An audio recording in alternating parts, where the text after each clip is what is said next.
There we go. I was trying to make sure we were live. Hello, welcome everybody, who I think possibly are in here right now. I can't see chat. EJ can. So, we're winging it today. But EJ, how you doing? I'm good. Yeah, we got 104 people in here. We got some super chats piling up. We got an NFC West showdown. We've got beers. We've got holiday decorations. Like, life is good. Rams Niners tonight. If the Rams win, they go from a 26% playoff chance to a 41% playoff chance. They just held off one of the best individual quarterback performances you're ever going to see, with Josh Allen scoring 6 touchdowns. But the thing is, the best way to beat a team that scores 42 is to score 44. So Matthew Stafford also had an amazing time slicing and dicing a Bills secondary that thought it was a wonderful idea to play soft zone all day long. Probably not a good strategy. But Rams with Stafford and Puka and Kupp and Kyren and are still as potent an offense as ever. They still have a young, ferocious D-line that, when they're not going against Deion Dawkins, tends to get a lot of pressure. I honestly not feeling super comfortable if I'm a 49ers fan right now. I would probably go Rams if I had to pick. Rams are a dangerous team right now, and we talked about it again. The timing for Thursday Night Football is always so strange for us because we just recorded the podcast this morning, so there's all these things that we're going to reference that we feel like we've already shared with you, but you won't see them for 2 days because they got to get edited and thrown up on YouTube. But one of the things we talked about with the Rams is the ferocious young defensive line. Stafford at any time can pick you apart. There is nothing he hasn't seen at this point. Still has all the physical ability in his arm, hasn't started to fall off the way we've seen a lot of older quarterbacks in the league get to a point and not be able to make those throws. Matt Stafford can still make all those throws, those pinpoint accuracy throws to small windows. And then, like you said, when all of his weapons are healthy, when he's got Puka and Kupp on the field and Kyren's running the ball as well as he is. The Amazon crew did a feature on, his amount of yardage and touchdowns, which I think a lot of people underrate. A lot of people wouldn't put Kyren Williams in sort of the proper company when you're talking about production for NFL running backs. If all those things are a factor and they can just, quite frankly, hide their linebacker play and have their secondary be just good enough, this is a very dangerous football team, and the Niners are not at full strength. They're dinged up. It's some of their folks back, but we're on running back. This is the annual thing with San Francisco. We're on running back like 4 at this point, and they're like, I don't know if he's going to play tonight. We might have to go running back 5. It just happens every season, it seems like, yet they keep churning along as well. But again, Niners at full strength versus the Rams. I would probably go Niners, but the Niners aren't at full strength. We're well into the season. All teams are dinged up at this point, and I give the Rams better than a puncher's chance to knock off the Niners tonight. It's kind of a running joke at this point that in the years where the Niners are healthy, they go to the Super Bowl, and every other year they just completely collapse and have a top 10 pick. So it's kind of an all or nothing franchise.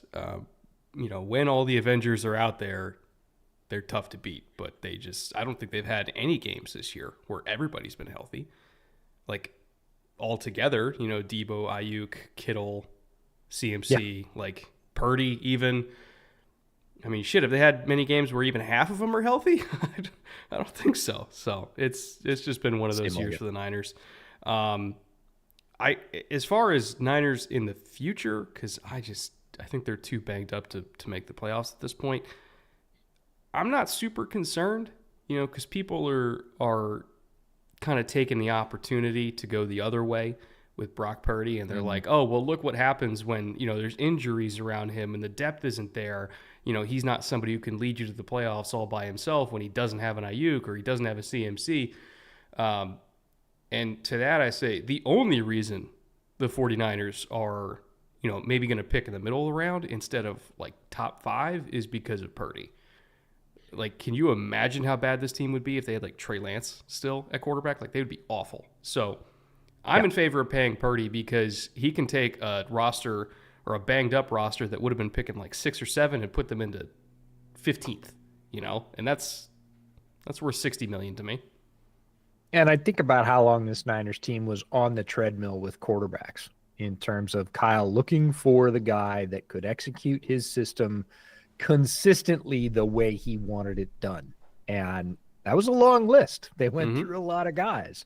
They had Jimmy for a long time, but I mean, there was the Nick Mullins era, and then, of course, drafting Trey Lance, and like it was on and on and on and on. And then Brock comes along, and like since Brock has ascended to the starting role, none of that talk. None of like, well, Brock's good, but I mean, inside the San Francisco building. Outside, sure, lots of people saying, oh, he's average, he's system, he needs all the all pros on his offense, or else he's nothing. But inside the building, they are like 100% satisfied with the way that Brock runs this team, runs the offense, creates opportunities for them to score points. Like all that talk died away, but that talk was a constant until he got there. So that alone, in terms of wandering the wilderness looking for a quarterback or having one in hand that you're happy with, yeah, I think San Francisco's going to end up paying him for that reason alone. Also, you have to look at, when you're looking at the argument of like, oh, what's he going to do without all pros around him? You have to look at how the Niners acquired those all pros. Like, were they acquiring the all pros in a way that cannot be replicated when you have a $60 million a year quarterback? Because they got Kittle on day 3, they got Debo on day 2, they got Ayuk super late in round 1. He was the 5th or 6th receiver that went off the board in his class. CMC was acquired via trade. Trent Williams was acquired via trade. Now the Trent thing was kind of a unique situation because they got him cheaper than a franchise left tackle probably should have gone because of everything that was going on in Washington. But as far as like premium, like super premium picks spent on weapons, I'm pretty sure Ayuk is the only one, and he was still like wide receiver 5 or 6 in his class. So it's not like this is a team that is loaded up with like top 10 picks at every single spot, right? Like you can, if you trusted this front office to find those guys in the first place and build that roster in the first place, you can trust them to do it again, right? So if you like Ricky Pearsall, if you like some of the day 2 receivers, if you like some of the day 3 tight ends, obviously they're really good at finding running backs, round 3, round 4 that start for 2 games before their legs explode. Like they're really good at doing that. So I don't know, maybe trust the front office that built this roster in the first place out of non-premium picks. This is not a front office that was born on third base and thinking it hit a triple. Like they built the damn thing. So maybe trust them to do it again. Yeah, and they continue to do it, especially with the running backs. Of course, I think at this point, they probably just listen to us and we pick their running backs because every year there's like 3 guys and we're like, man, he would look good in San Francisco, and at least one of them ends up there. So that keeps filling up their depth. Good for them. Good for John Lynch, too, as well. I think it's probably about time to show the underdog entry, and then we'll start catching up on Super Chats. So, again, I did not show this to EJ ahead of time. I took Nick Bosa at higher than a sack because even though the Rams' offensive line played really, really well against the Bills last week, the Bills' front 4 last week, they allowed only 9 pressures. Nick Bosa is an entirely different animal, so I'm going to go with Bosa to get over half a sack. Colby Parkinson at higher than 9.5 receiving because I just wanted to make EJ happy. He loves Colby Parkinson. Cooper Kupp higher than 65.5. Ricky Pearsall, the aforementioned Ricky Pearsall, higher than 17.5. So we just need like one big high cross to Ricky Pearsall, and we're good to go for the night. And then Kyren, lower than 72.5 rushing, which I know is a tough one. But this 49ers run defense, actually pretty tough. And remember, they ran 42 times last week against Buffalo, but they only had 3 explosives. So, like, it was really a volume grinded out kind of game, not a we're actually running the ball well kind of game. So I'm gonna go with Kyren lower here. I think they might have to throw a little bit. Anything stick out to you as particularly stupid? No, I see your Colby Parkinson.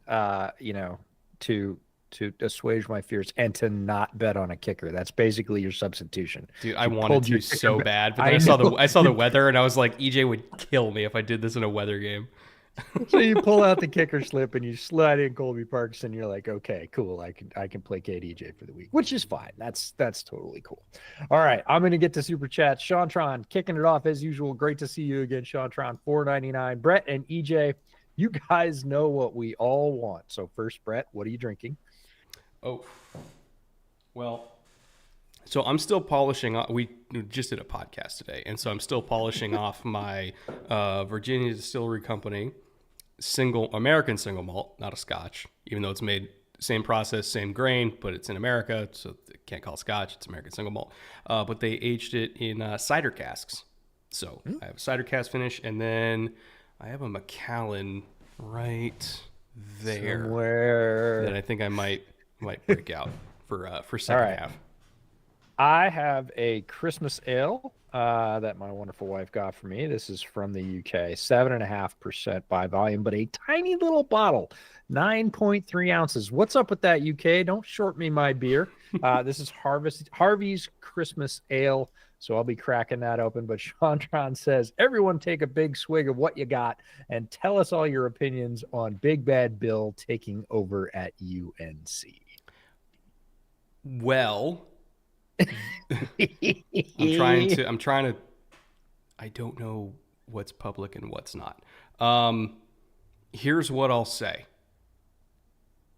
The UNC NIL collective is about to be one of the 5 biggest in the country. They were at 4 million last year. I don't know what the final number is going to be, but I know it's going to be a lot higher than that. I know who Bill's been talking to, and it's going to be a shitload higher than that. Like multiples of that 4 million. So yeah, that's what he said, like the 400-page thing. I'm like, it should have been like a 3-page thing. It said, yo, tap Michael Jordan for a lot more than you're tapping him right now. Oh, they got to a very ridiculous number before even going to Mike. So trust me, like UNC, they got money and they're going to spend it. And their recruiting pitch is literally like, I'm Bill Belichick. I'm going to get you to the league. And, oh, by the way, here's $500,000. So I don't want to say pencil in UNC for like ACC title game. But if they spend what I think they're going to spend, I wouldn't be shocked because they're about to bring in a ton of talent. For sure. It's going to be very interesting to see. The college game has changed a lot. I think there are a lot of misconceptions around what Bill would accept. And the whole process was very interesting. There is a lot of cronyism going on. You're going to see a lot of familiar faces around the UNC program. Mike Lombardi's already come on as the GM. And, you know, there's a whole bunch of other coaches who you'll recognize the names of, but they're probably going to be in that cabal running the program. We'll see how it translates because it is a different arena. It is now closer to the NFL in terms of, there aren't contracts, but the money's there, the player movement's there. Offenses are really closer than they ever have been. It'll be really interesting to see what he runs for an offense in terms of if you go all the way back to his coaching roots and his dad coached at Navy. I think he's getting Josh McDaniels' brother on the staff. Yep. I want to throw a name at you. Okay. If this name happens, it's for one reason and one reason only. Kevin Gilbride. And people might be saying, Kevin Gilbride? He's in his 70s. What are you talking about? If they get Kevin Gilbride, the only reason they would be doing that is because they want to call up Uncle Eli, who went to 2 Super Bowls with Kevin against Bill, and say, like, hey, can you talk to your nephew? See if he wants to come out to North Carolina for a year. Don't be shocked. I would not. It would be a lot of fun. And all of those connections and machinations behind the scenes, I realize we haven't talked a lot about the on-field product. All of those things are going to affect the on-field product. The athletes that have been at UNC, have been a lot of them.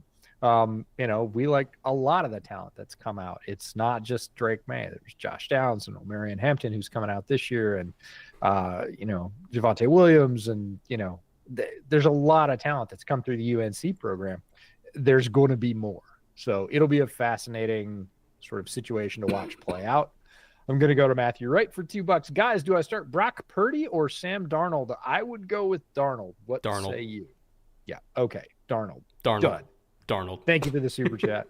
Appreciate that. That one's easy to polish off. Kevin Teresi, $5. Can you explain for a couple of minutes how Puni fell to us? Oh, I would love to. And how he's the number 1 rated PFF right guard for week 14. Cheers, boys. Go now. I don't know. EJ, can you fucking explain it? Because I can't. Like, you had a really, really good tackle with incredible mirror match ability that could have played tackle or guard, but we knew was the kind of profile of like, oh, could definitely start at tackle, will absolutely dominate at guard, and then he just never got picked. And you and I both sat there during the draft stream. We're like, are we wrong? Like, is there something we don't know? And then of course he goes, and then he turns into a really good player immediately. And it's like, okay, fine, sure.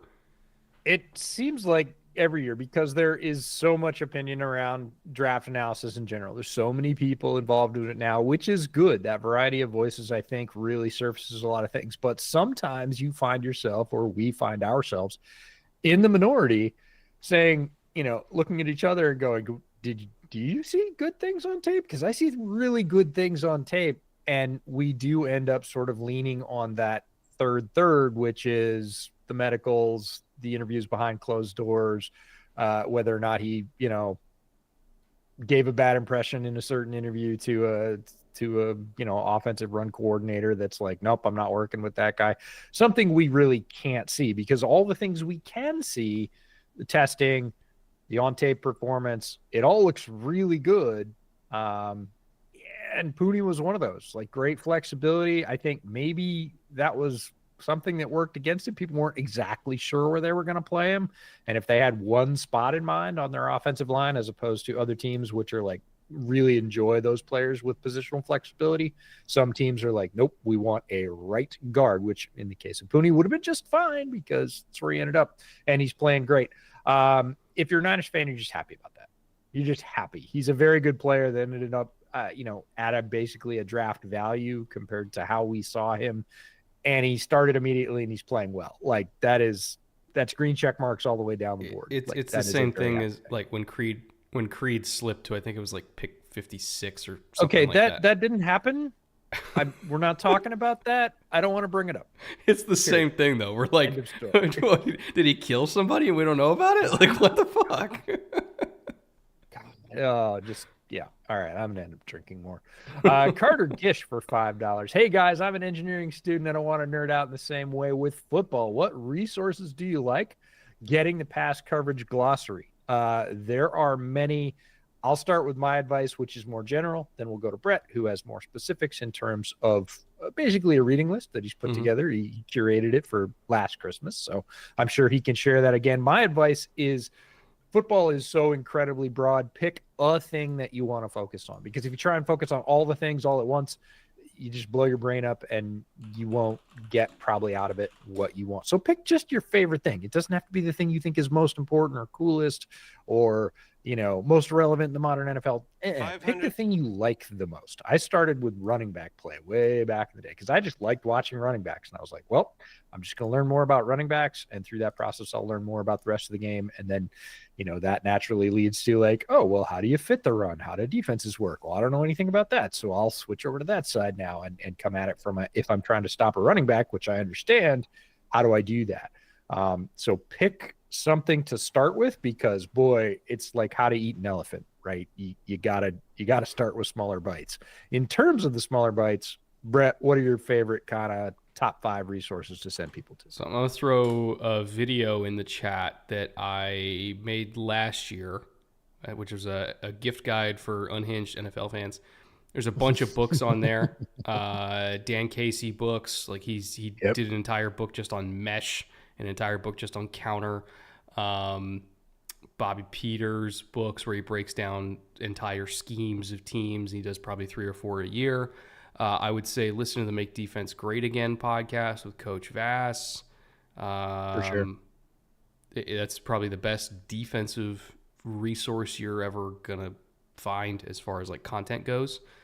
Trying to think for like learning. If you go on YouTube and just go down like a coaching clinic rabbit hole, there are thousands of coaching clinics on YouTube. Some of them have like 500 views, and it's like Marvin Lewis installing a defense from the 90s that everybody still runs today, right? Like that kind of stuff.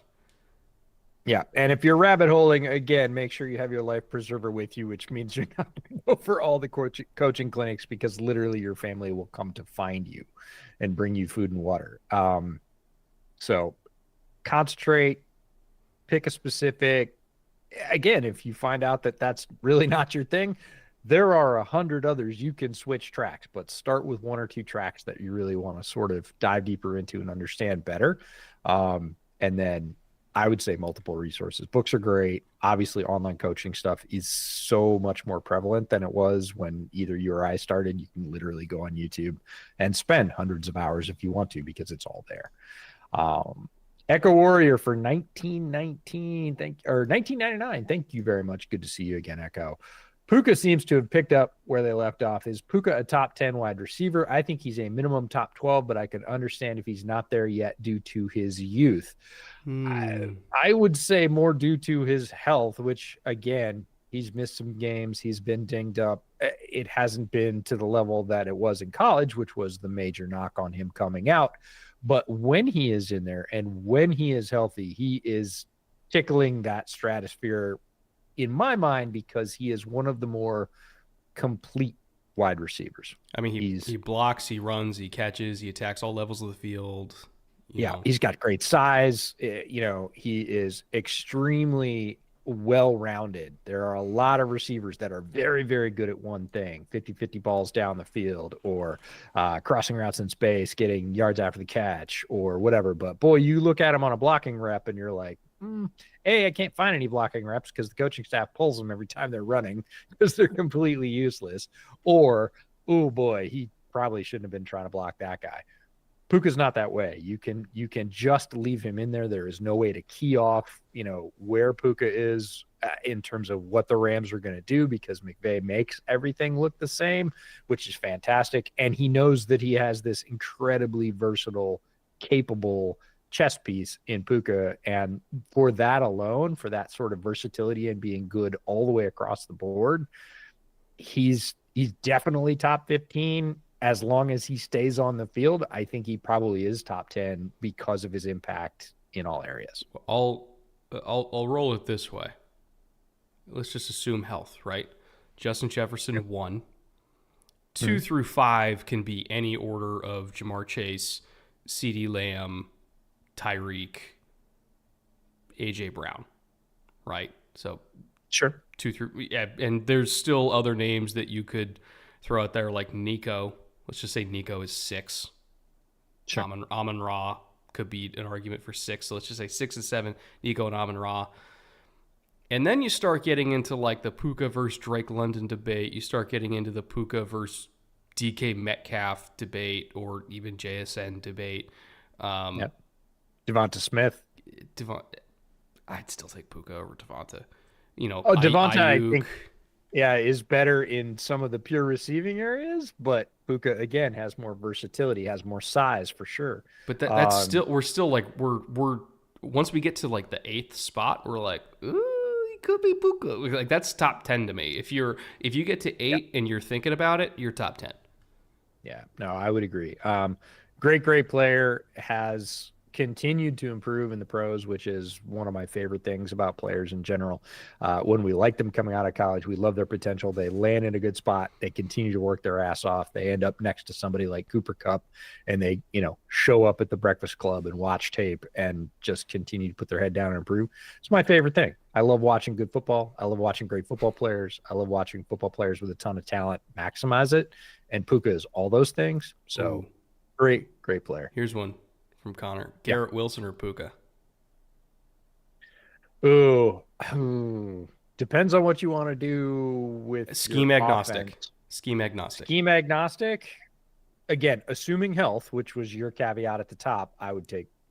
Oh boy, I would take Puka just because you can do more.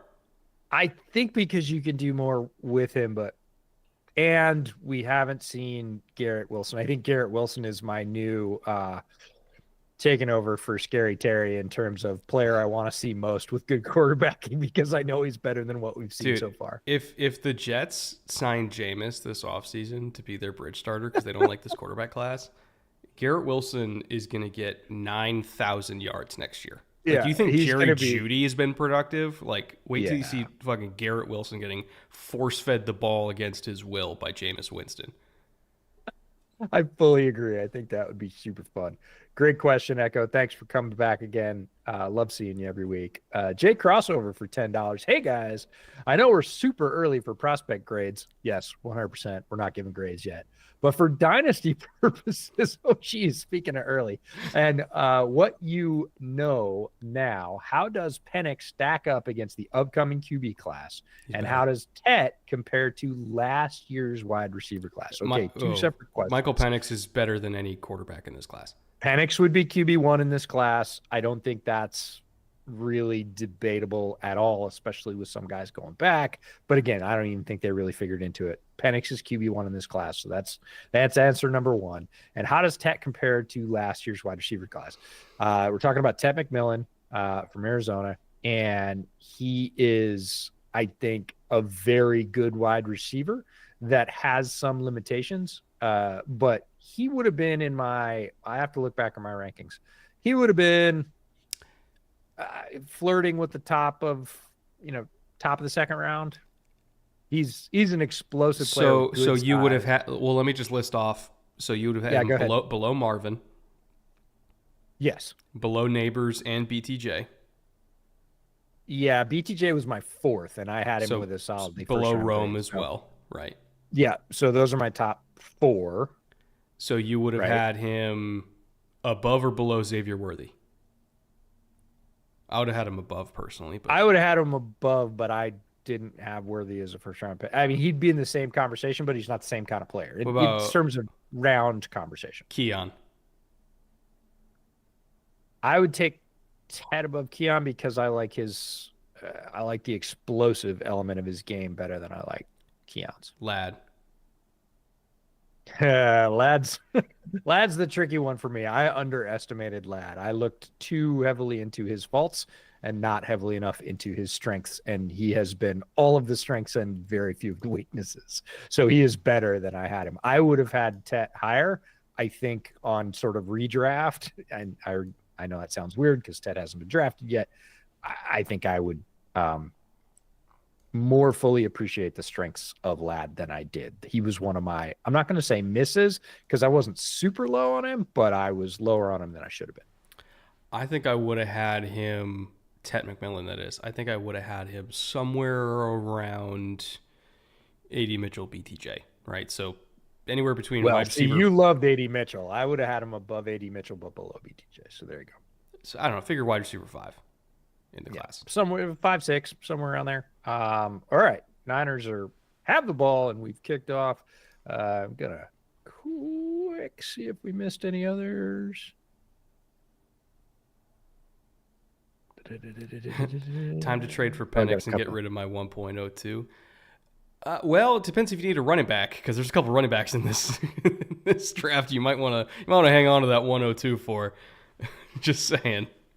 All right, we got some more super chats, but we'll get to those on a break. For now, Niners get to open with the ball. It's a little bit rainy. It doesn't look like it necessarily on the broadcast, but if you were watching the pregame stuff, Taylor Rooks had her umbrella out. It was definitely drizzling. It's a little bit slippery tonight in Santa Clara, so factor that in. Bootleg favorite, Isaac Garendo. Getting start tonight. Yeah.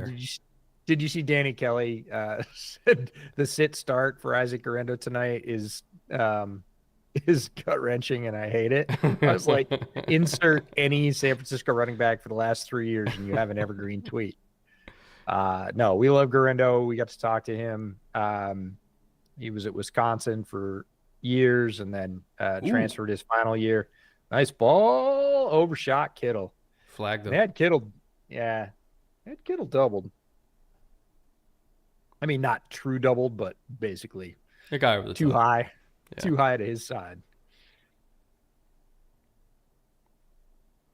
49ers, quote-unquote, faithful can't even fill half the stadium. Have you ever tried driving in the traffic around the Bay Area?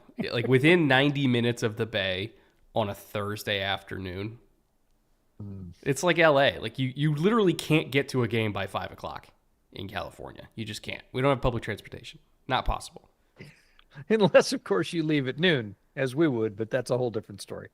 Dude, I left it when Tyler and I went to the Chargers game. Yeah. I left at 1:30 p.m. and he lives 20 minutes away from me. I picked him up at 2, and we walked in like probably 3 minutes into the first quarter. So we tried. Okay. Welcome to your world. All right, Slade for $9.99. As known and avid TCU wide receiver enjoyers here at Bootleg, I can't wait to hear about Savion Williams. Oh, you will hear about Mr. Williams in the coming months. 6'5", 230.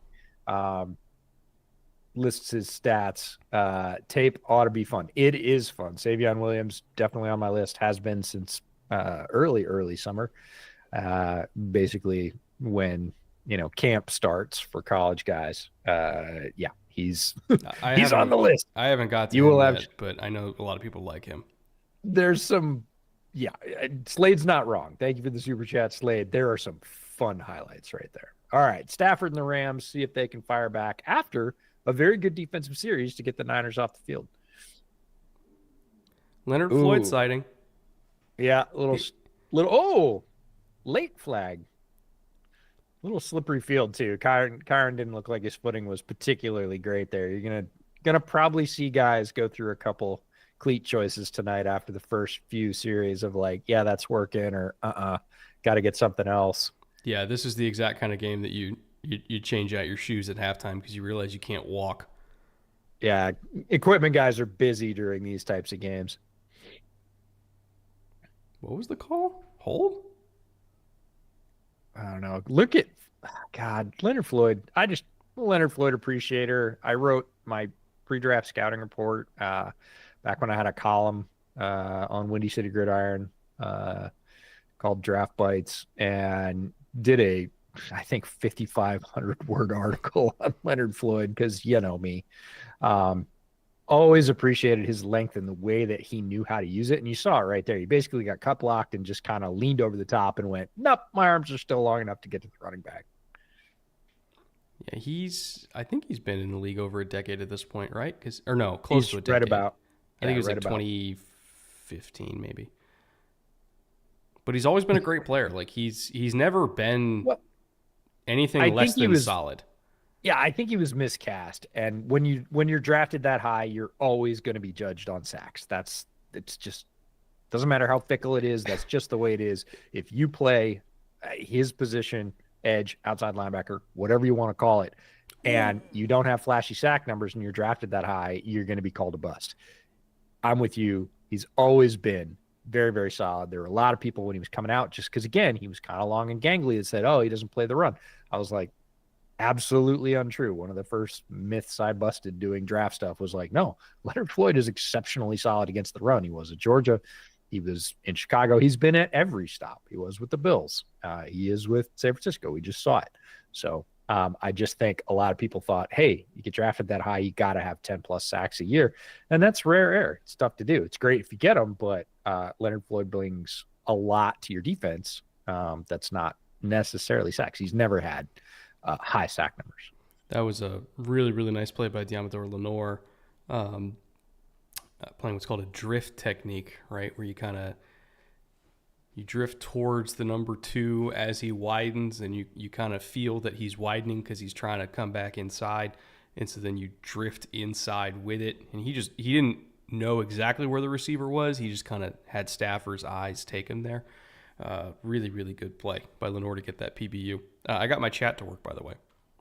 Oh, so we are up to Zach's chat, super chat for $5, and this is a great question. We just recorded Bear Era yesterday, and we ended up talking about this after we finished recording. Do you think the Lions have had a plan to, quote unquote, replace one or both of Glenn and Ben Johnson? I feel like as long as we have Dan, we are fine. Zach, I hope you are correct. I think Dan Campbell is an excellent leader. If and when both of those coordinators leave, which is a strong possibility in the offseason, that is a major talent drain. Those are two of the best coordinators in the NFL, not just in the NFC North. Ben Johnson is the leading candidate to be a head coach this offseason, one of the best offensive minds currently in the modern NFL. And if you lose them both, that's a lot to overcome. And I think people might be kind of soft playing it because they think, one will leave. They won't both leave. If they both go, we're going to see how good Dan is. And I think he's very good. And I hope he replaces them with, young, bright offensive and defensive minds that keep that team coming along. That might sound weird coming from Bears fan, but I don't want it to be crap. That's a fun team, and they've worked very hard to put it together, and the results are showing. And it would be kind of a shame to have it broken by losing two coordinators who are both very good in the same year. So I hope they have some measure of success. I imagine they do have a plan because there was talk that Ben might leave 2 years ago. There's a lot of talk that he might leave last year. A lot of people thought he was going to go. Did you see what Schrager said? I didn't. What did he say? So Peter Schrager, he's very plugged in, sure, especially among offensive coaches. Like he's friends with every offensive coach in the league, right? Yep. And he always sugarcoats basically everything when it comes to coaches because they're all his friends. Sure. And when discussing whether or not Ben Johnson was going to take a head coach job, he said... Oh, I didn't know it was Schrager, but I did hear the comment. He said, first things first, huge play to Kittle. Kittle, wide open. Just hit the post right in between the two safeties and split it. Like, you just can't do that with Purdy. He's going to miss a lot less of those than a lot of quarterbacks. And that is not backhanded praise. That is every week. Ooh, he caught the back end of that ball. If you watch all 22, you will see missed opportunities by every quarterback, by Stafford, name your quarterback here. Patrick Mahomes, everybody misses opportunities. The good ones miss a lot less, and Purdy is on that list. He does not let many of those go by. Oy. Fucking Garendo got tackled by his own jet sweeper. So just kind of mistimed the snap on that one. We talk about bad spacing in the pass game. Bad spacing in the run game is more immediate. So do we give Debo a tackle for that one? Well, the fact that Debo is made out of iron and weighs 550 pounds, it's kind of auto tackle if you run into that mass at that point. You can see it when tacklers run into him. Like, nobody moves him. He's got that beast mode core to him. Right, he's got that Marshawn core where guys can run in full speed and just like not really dent him. It's very odd. We got a triple Y wing here. Yeah, fun stuff. Okay, that was kind of a weird design. It looked like there was supposed to be a polar going up the gut, and the timing of it was weird. I don't know. It looked like straight man blocking too, which is weird to just line them up. It kind of looked like the tight end was folding, but then he didn't actually fold. He was just running, and Garendo passed him. And it's like, aren't you supposed to be lead blocking? Yes. So you've been tackled by your receiver and you passed your lead blocker. Not a great series so far in terms of spacing and running the ball. Obviously, the pass to Kittle was fantastic. And again... We run on 3rd and 6. Unless they're basically... And guess who? We know that's Kobe because he's Kobe. Oh, that was Kobe. But a run on 3rd and 6 is After odd. the previous two runs, I would say it's very odd. Hey, and here's the kicker you didn't bet on because of the weather, which means he's going to make it, right? Of course. Okay, I'm just checking. The curse confuses me sometimes. The only thing I can think of is they ran on 3rd and 6 because if they got within 2, they were going to go for it. Of course he made it. God damn it. Sort of, but it still counts. No, not sort of. He made it. He didn't bank it in. Yeah, but you would have bet on 2, and hey, let's not count chickens because you know how that goes. So what Schrager said about Ben Johnson was, when bringing up Ben Johnson taking jobs elsewhere, he explicitly said he's not a leader of men type. He's like a scheme lord type. Yeah. To which I was like, Peter, that's you saying nice things? Because Peter always sugarcoats everything. Mm-hmm. And he's like, and we've seen that work before, with like Mike McDaniel in Miami. And I was like, that's not the ringing endorsement that you think it is. The team that breaks every time in late in the season. Like, well, you know what it sounds like? Huh? All the arguments that we heard year after year after year after year about Eric Bieniemy. In terms of, he would get head coaching opportunities head coaching interviews, I would say, over and over again, and then knock it off the job after, coordinating a very good offense. And at some point, even us, we were big EB supporters, were like, okay, there's a reason. He's been in the head coaching searches for the last 4 years running. He's interviewed for basically every high profile opportunity, and he's gotten 0 of them. There, at some point, there's a reason why people aren't choosing you despite all of your success. And it's a very real possibility that people aren't really looking at with Ben Johnson is, yes, he is a great offensive mind, but that is not the job of a head coach. The head coach has many more responsibilities that are much more widely varied, and people are going to have to look at those. And if they look at those and say, he's going to be great at the offensive thing, but I don't think he's necessarily going to be great at the other things. And again, I don't know any of this. I've never talked to Ben Johnson or anybody that's talked to him directly, even in person. So this isn't me saying he's not. Well, that's everybody's just assuming. That's what kind of threw me off, though, is like Peter does know him. Yep. And said that. And I was like, that's not really selling the guy, right? Yep. Especially if he's coming from a program like Detroit, who it all works because they have a leader of men type at the top. Yeah. So I'm like, all right, I'm gonna have you take Old S Crabs $5 one because I don't want to, and it'll make me mad. Okay. Who will be failed harder by their franchise over their career, Joe Burrow or Caleb Williams? Bears' new coaching search is already a fiasco. Well, we knew it was going to be a fiasco. It's the Bears. Like, that just comes with it. Anything that Kevin Warren touches is going to be a mess. We know that. As for who will be failed harder by their franchise, I would like to say it's not Caleb. But if you're looking at all the other highly drafted quarterbacks in recent years that they already failed, I don't know. I feel like the Bengals have a much better track record than the Bears.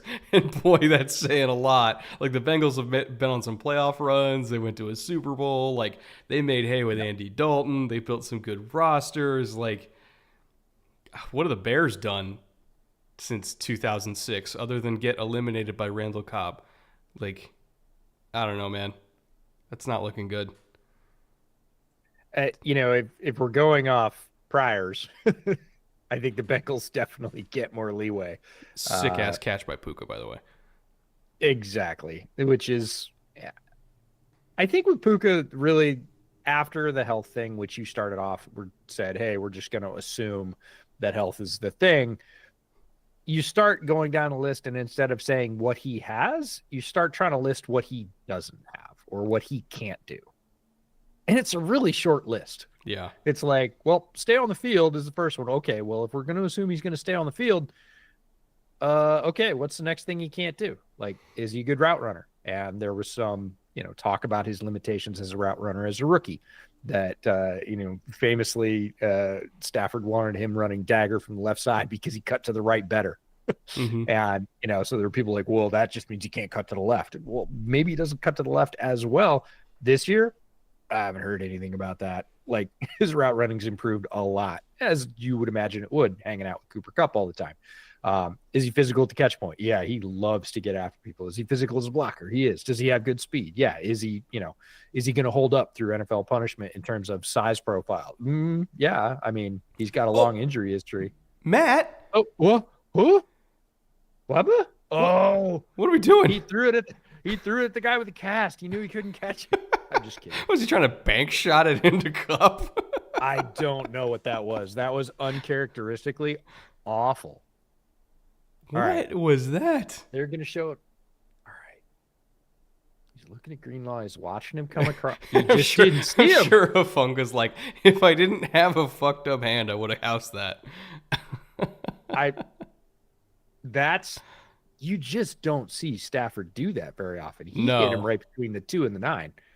Like, he flat out didn't see him. You're not wearing red, right? Like, that was a Daniel Jones pass. Yeah, you could swap the two, like do the little. I'm sure. I want to say that he's sitting on the bench saying, "Seeing ghosts," for a completely different reason than Sam Darnold did. But that was, yeah. If the Rams are going to play that way, you're not going to beat a 49ers team at home. Sherney for $5. Thank you, Sherney.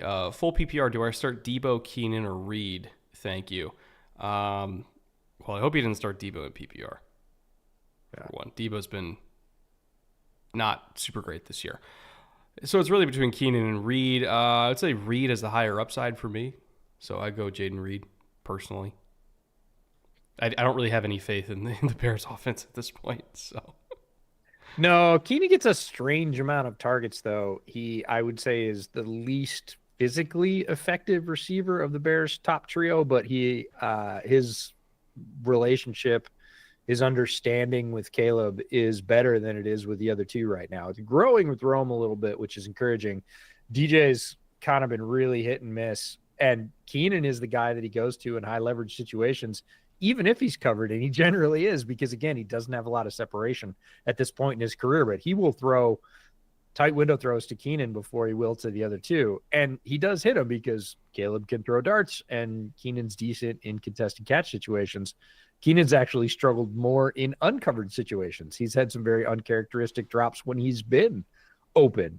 So he's kind of an enigma. Like, some weeks you're like, man, like, Caleb's just feeding Keenan. That's like his 5th target already. So it's weird. It's up and down, and it doesn't always look great. It certainly doesn't look clean in terms of clean wins as a wide receiver, but there are more targets just like that one to Kittle, where somebody's draped across his back and, Keenan will make the catch. And you're like, okay, I guess. Like, he couldn't get separation, but he still won. So Keenan has these sort of up and down. Jaden Reed, in terms of just clean wins, yeah, it looks a lot better. You got there a little early. He did. Yanked on the arm. Kittle's got a point. You could have called it. It would have been a little ticky-tack, but you could have called it. Yeah, and Cam Curl is always going to get some of those. He's been super physical throughout his career. It's why he's been successful. And like any defensive back, he's going to test it in the early going and see how much can I get away with. And if they don't call it, you bet your ass he's going to keep doing it. Ben Inlet for $2. Rams or Hawks for NFC West champs? If I had to pick one, it'd be Hawks. Like, they are much more likely. I'm saying Hawks right now because since week 10, which is a while now, month basically, Hawks have the number 1 defense in the NFL. Yeah. Hawks have been the number 1 defense in the NFL since week 10. It's amazing what happens when you cycle through like 12 linebackers until you find the combination you want. Finally get the guys that are going to fit your system, and really is a system that is keyed by linebackers. That's why they, traded for and paid Roquan Smith when a lot of teams were like, nah, nobody's going to pay an inside linebacker that much money. It's a devalued position. The Ravens are like, nope, it's a very valued position. We're going to give him a huge deal, and we're going to lean on him to do everything. And he got to Seattle. He had a couple of young guys he was excited about, and he leaned on them to do everything, and they couldn't do it. They couldn't measure up to everything. They could do some of those things, but teams exploited the holes very well, and that caused a lot of cracks that Mike couldn't live with. So he went out and got 2 new ones mid-season. And since then, especially since Ernest Jones, who's relevant to this game because he was on the Rams last year, as soon as he settled in, which is about 3 or 4 weeks ago, oh boy, that defense looks a lot better. Eric Celiax for $2. Have a feeling Burrow will become the new Andrew Luck. Will become? But he is becoming. Yeah, he is on his way, and that is a sad state of affairs because we're not talking about the good side. We're talking about the wrecked physically because he didn't have support built around him. They've at least well tried. Enough or quick enough. They've at least tried a little bit more with the offensive line than the Colts did with Andrew Luck. But it's all the other stuff, right? It's the lack of willingness to retain the core pieces around him. not retaining Mixon, playing games with Hendrickson, waiting forever with T and saying like, oh, we think we can get it done. We think we can get it done, knowing full well you weren't going to get it done. Like, you could have traded him for a first rounder plus more. And then, if you're not going to pay the guy, you can at least get a premium asset for it. Now they're just going to get a third round comp pick. So good fucking job, guys. Well done. Did you hear that T parted ways? Huh? With Mugaleta? Really? Uh-huh. That's interesting. Isn't it? So, knowing what we know about the agent business, Yeah. something dirty happened. What's interesting is normally it's the other side that's doing it. Yeah. That doesn't happen to David often. Oh, my goodness. Wow. That was, gotta say, great protection. The Rams line, as we mentioned on the podcast that we recorded this morning, which you all haven't heard, I think you settled on has been through some shit, which was the kindest you could come up with, and I think it's completely accurate, but protected pretty darn well against the Bills. Bills managed 9 pressures. 10? 9. Well, with their D-line, 9. I think they had a couple from other guys too. But Right. Held up pretty well and just gave Stafford a very long time. Ended up going all the way back to Kyren Williams, which was probably his 4th read on that play after about 4 seconds. So it's not that he's not getting protection. It's that guys aren't getting open. And Kyren wasn't even that open. It was this dump-off option, and he had a guy with him. So great coverage by the Niners. Not a lot of pressure coming, and give credit to the Rams line for that. Shout out to Drake Greenlaw, by the way. I can't remember if this is his first game back, but I know he's freshly back. It's not. 3rd, I think. But to see him making plays again is awesome. Just one of the most unfortunate injuries in recent memory. Like, you're in the Super Bowl, you're amped up, and you just randomly pop an Achilles running out on the field. It's. Oh, this is first game back. Is it? Yeah. Oh, they activated him 3 weeks ago, but first game action. Okay, Yeah. My bad. But still, first game back, making plays. Let's go. Let's go. It's awesome for him. Hufanga's on his 3rd. Okay.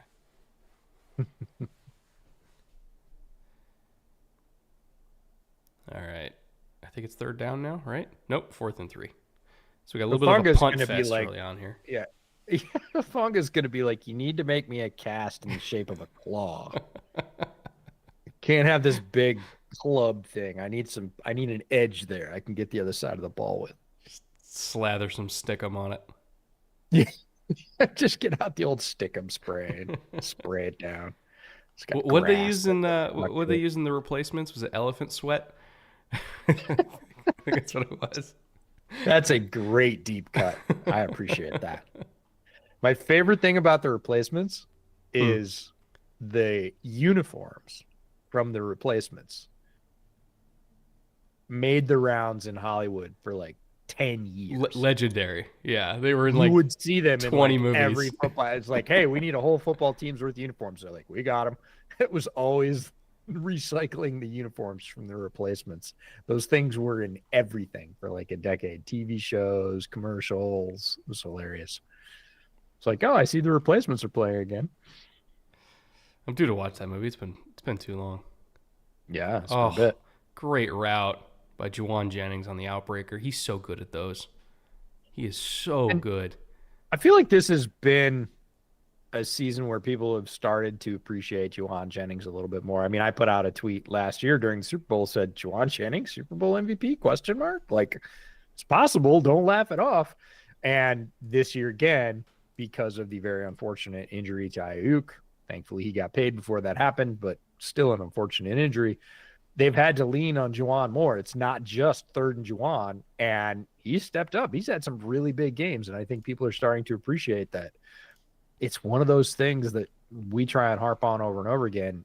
There's a lot of very talented players that just haven't had opportunity. They have better players in front of them. Doesn't mean they're not good players. And when they get a chance, like Jauan's getting this year with increased opportunity, we see a lot of them step up and make plays. And sometimes it's your third running back. And I'm saying that more for other teams actually than San Francisco, because they use their third running back by week 3 every year. But and there he is, the fourth one. They just got a first down. There is the fourth one. And, great size from Garando, really good speed profile. I have to apologize to Isaac because I gave him absolutely zero break as soon as he sat down. I was like, so heard that you and Jonathan Taylor raced and you won. Is that true? He was like, really? You're going to start with that? He was very diplomatic. He said it was a good race, very close. I was like, okay. But yeah, we put him right on the fire as soon as he sat down, and he was a good sport about it. Good tough run there again. We had where was it? Oh, I just lost it. Echo for $5. Thank you, Echo. Just had this thought. If you need a quarterback this offseason, would you rather take a quarterback in the draft this year or sign Justin Fields? Depends on the quarterback. I was going to say, how's the rest of your team built, and what are your expectations? Are you trying to win things? Like, are we just trying to survive? Right? Yeah. I mean, are you okay if you go, 8-9? Like, is that okay?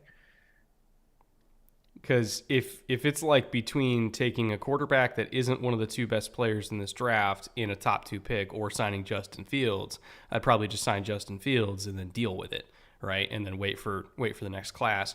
But if it's like, oh, would you rather take, I don't know, who's a second round quarterback in this class going to be? Like whoever, like the day 2 quarterback that everybody falls in love with at a fucking Mac school, like. Would you rather do that on day 2 or Justin Fields? Then it's like, okay, well, because of money, sure, give me Curtis Rourke.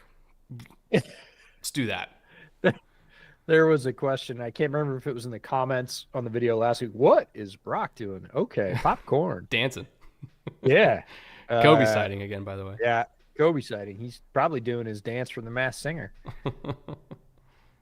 Was he on Masked Singer? Yeah, he was goo on the He probably crushed it too. Dude, he slayed it. He was amazing. We knew he was a great singer. Fun story, I actually put Kobe in touch with my cousin, who wrote the theme for Bear Era, who runs all the vocal programs at UVA. Because I mentioned to Kobe that, he has worked with all kinds of composers and everything else. And Kobe's like, could you give me his email?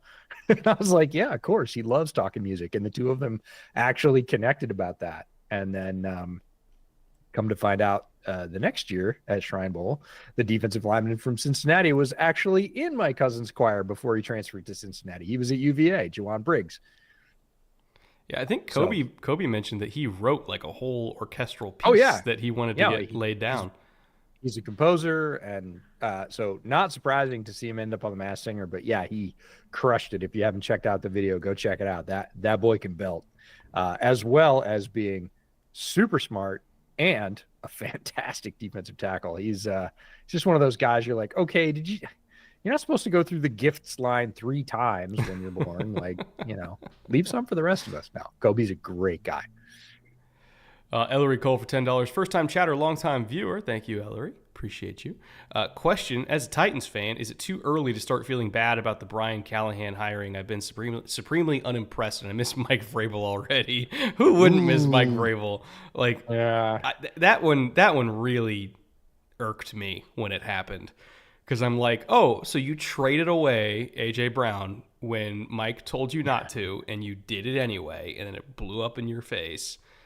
And then, they fired the GM over it because Mike won that power struggle. And then they hired a new GM who won the subsequent power struggle with Mike because he's the newest hire, so he's going to get favored on it. And I'm like, I don't know. Mike took you to an AFC championship game.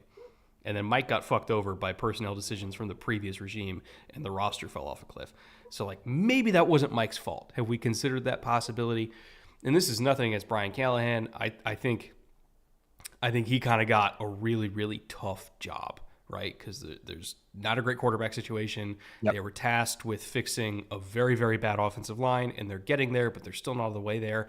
There's no Derrick Henry. There's no A.J. Brown. There's none of the great pieces, very few of the great pieces, I should say, that got them to the AFC Championship in the first place. And everybody's comparing him to Mike Vrabel, who got it done.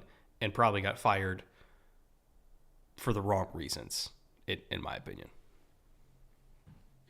Yeah, and Mike consistently got a lot out of that roster. It was a good roster, and he made sure that they played at or above their capabilities through most of his tenure. Yes, it fell off some at the end. Some of that was personnel based. Some folks said he was losing his fastball, but you and I saw his team in person at least once. We watched them play the Seahawks and beat them in Seattle when they really shouldn't have, just by sort of sticking to their guns and playing physical football and wearing the Seahawks down and then winning in overtime. And that was a very, I would say prototypical result from a Mike Vrabel coach team. We kind of knew by the time it got to overtime, we looked at each other and went, yeah, Titans are going to win this ball game. And they did. And it'll be interesting to see where he ends up. And I think really interesting to me to see who he brings on to run his offense, because he had Arthur Smith there, and that's when that offense was really clicking.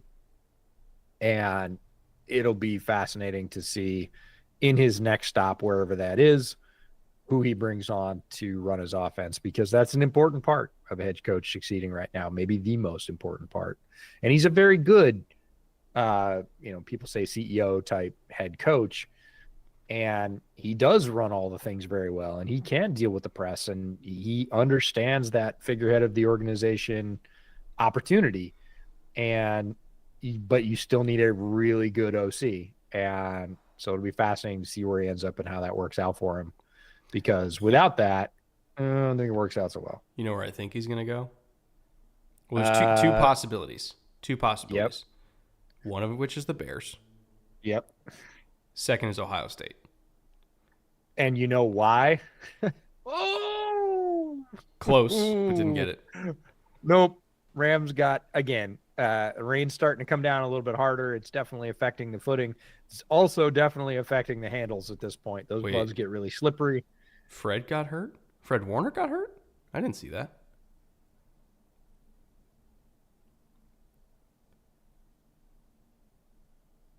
Zoink! Oh, hot potato. That thing looked like a greased pig. That is ridiculous. Yeah, it's starting to rain. When you can see it, not looking up at the lights, yeah, you know it's coming down pretty hard. All right, Fred's on the field, so whatever happened to him apparently was a very short-term ailment. Good ball from Stafford. Good ball from Stafford. Yeah, it would have been a tough catch by Robinson. Over the shoulder in the wet. It's pouring. Well, that's the key thing. And I remember during the snow game a few weeks ago, we said this, but when receiver gloves get wet, they do the opposite of what you want them to do. They become incredibly slick, and it's really hard to catch anything. So I would not be surprised if we see some receivers switch out of gloves if it continues raining like this, switch out of gloves and go barehanded with like some grip tape on the fingers or something like that, because I was just going to say, man, grip tape on the fingers, especially when it gets wet and it soaks in a little bit, that stuff's awesome.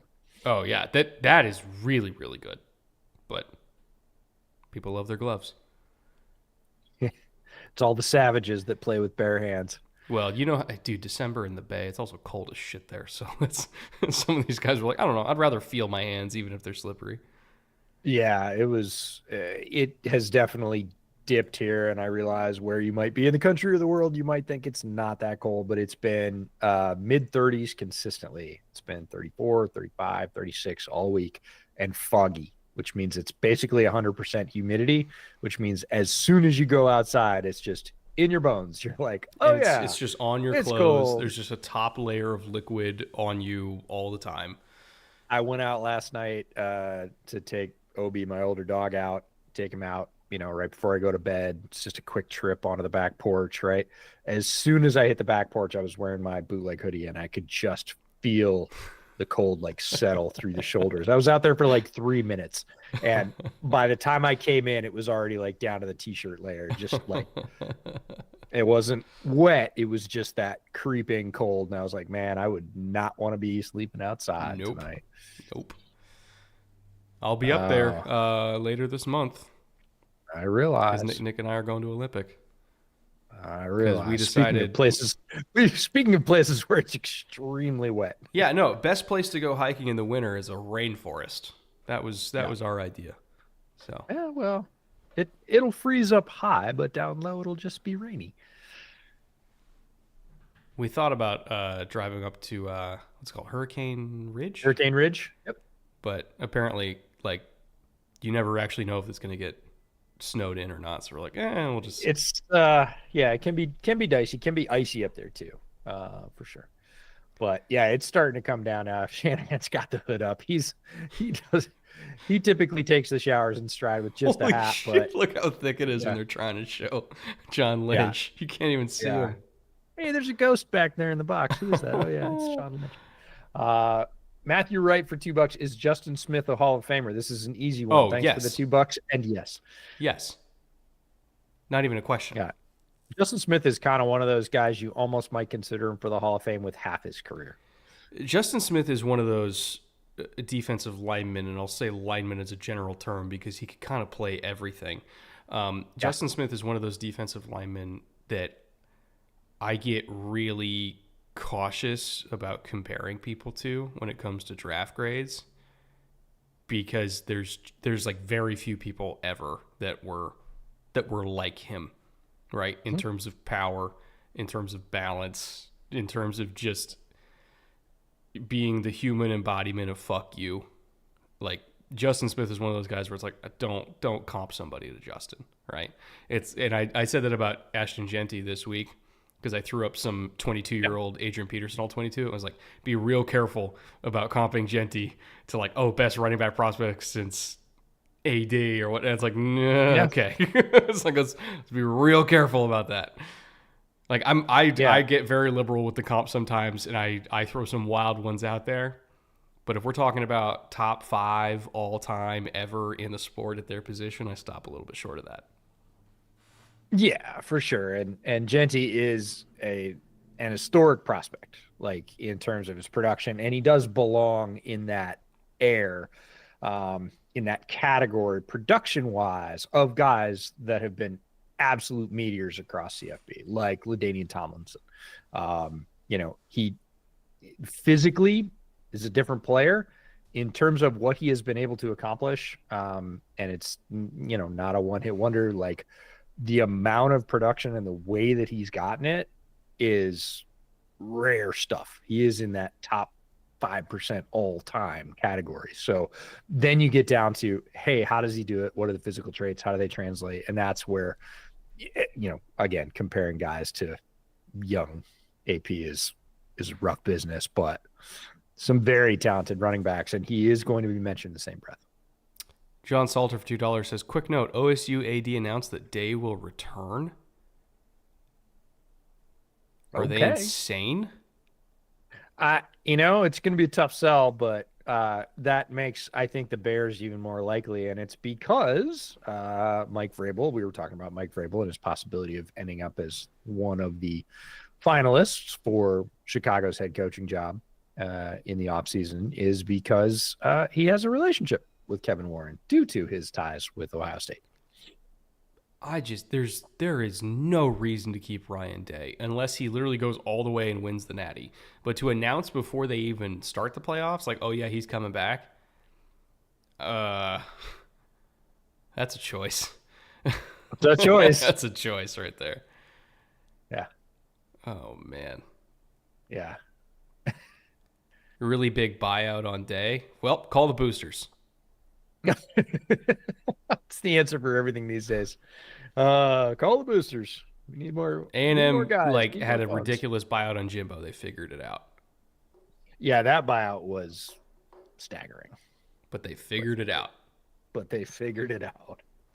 So do what you got to do. Yes, if there's it's not just about he keeps losing to Michigan.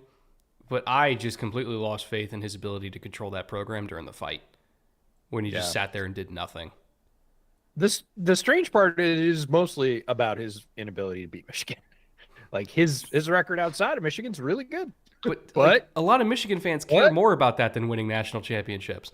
Because even if they win the national championship this year, Michigan fans for all time are going to get to hold over their head. Yeah, but you didn't beat us. Like, and not every Ohio State fan would agree with this, but there's many Ohio State fans that are like, I don't care if we win the national championship if we lose to Michigan. No, So I agree. Really, really nice catch on the out by Jauan Jennings. Tough pickup. We'll see if it stands. All right. What's the explanation here? hold. Yeah. So you hold somebody and they still get that open? Like, Yeah. so No, pick a that's struggle, really man. nice route. Pick a struggle. What I love is that he ran that basically past the sticks. He ran it at the sticks, if we're being technically correct, but as soon as he leans that big body, he is past the sticks. That was a tough pickup in the rain, timing her out to the outside. It's very nicely done by Purdy and Jauan Jennings. I'm waiting for Isaac to just get one crack that he can break it. He's the kind of runner where it's like 2.5, 3.5 yards. Oh, three, 40. Right? So yep. I'm waiting for it. Yeah. Yeah. He might need 13 to 15 carries of, under 5 yards, and then you miss once, and you won't want to do that again.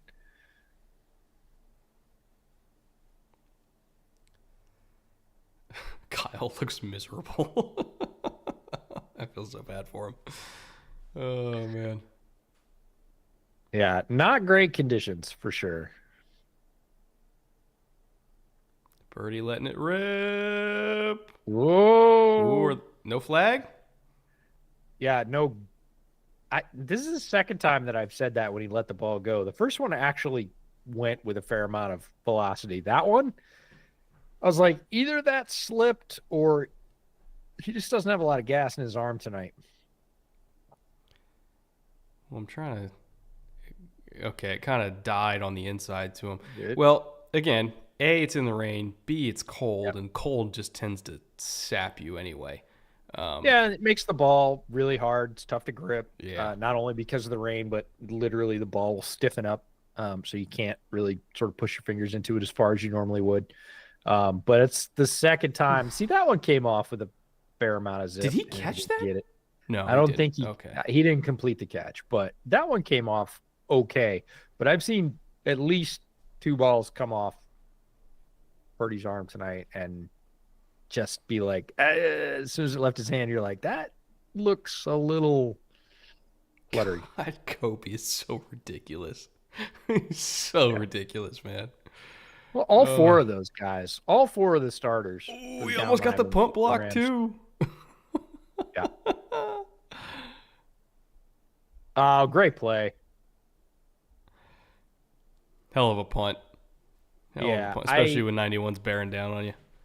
I realize that it's 3-0, but the weather's crappy. The Niners are at home. They're making plays like that, even on special teams. Late in the season, they don't have the greatest record. There's a lot of guys that be like, forget it. It's Thursday night game, short week. It's rainy. It's crappy. Like, I don't care if the punt goes in the end zone. Like, it feels like Niners are pushing a little bit harder for this one. I think it'll probably still be close because it just doesn't feel like a big scoring explosion type game with all the things I just mentioned. But I'd be surprised if the Niners didn't come out on top based on what we've seen over the first quarter. Which is unfortunate for the Rams, right? Because they literally have to win this game or they're toast.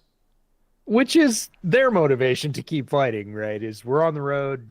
No, everybody's counting us out. If we lose this game, we are pretty much out. Our chances get cut in half of making the playoffs. If we win this game, our chances get doubled, which is pretty nice. We like that.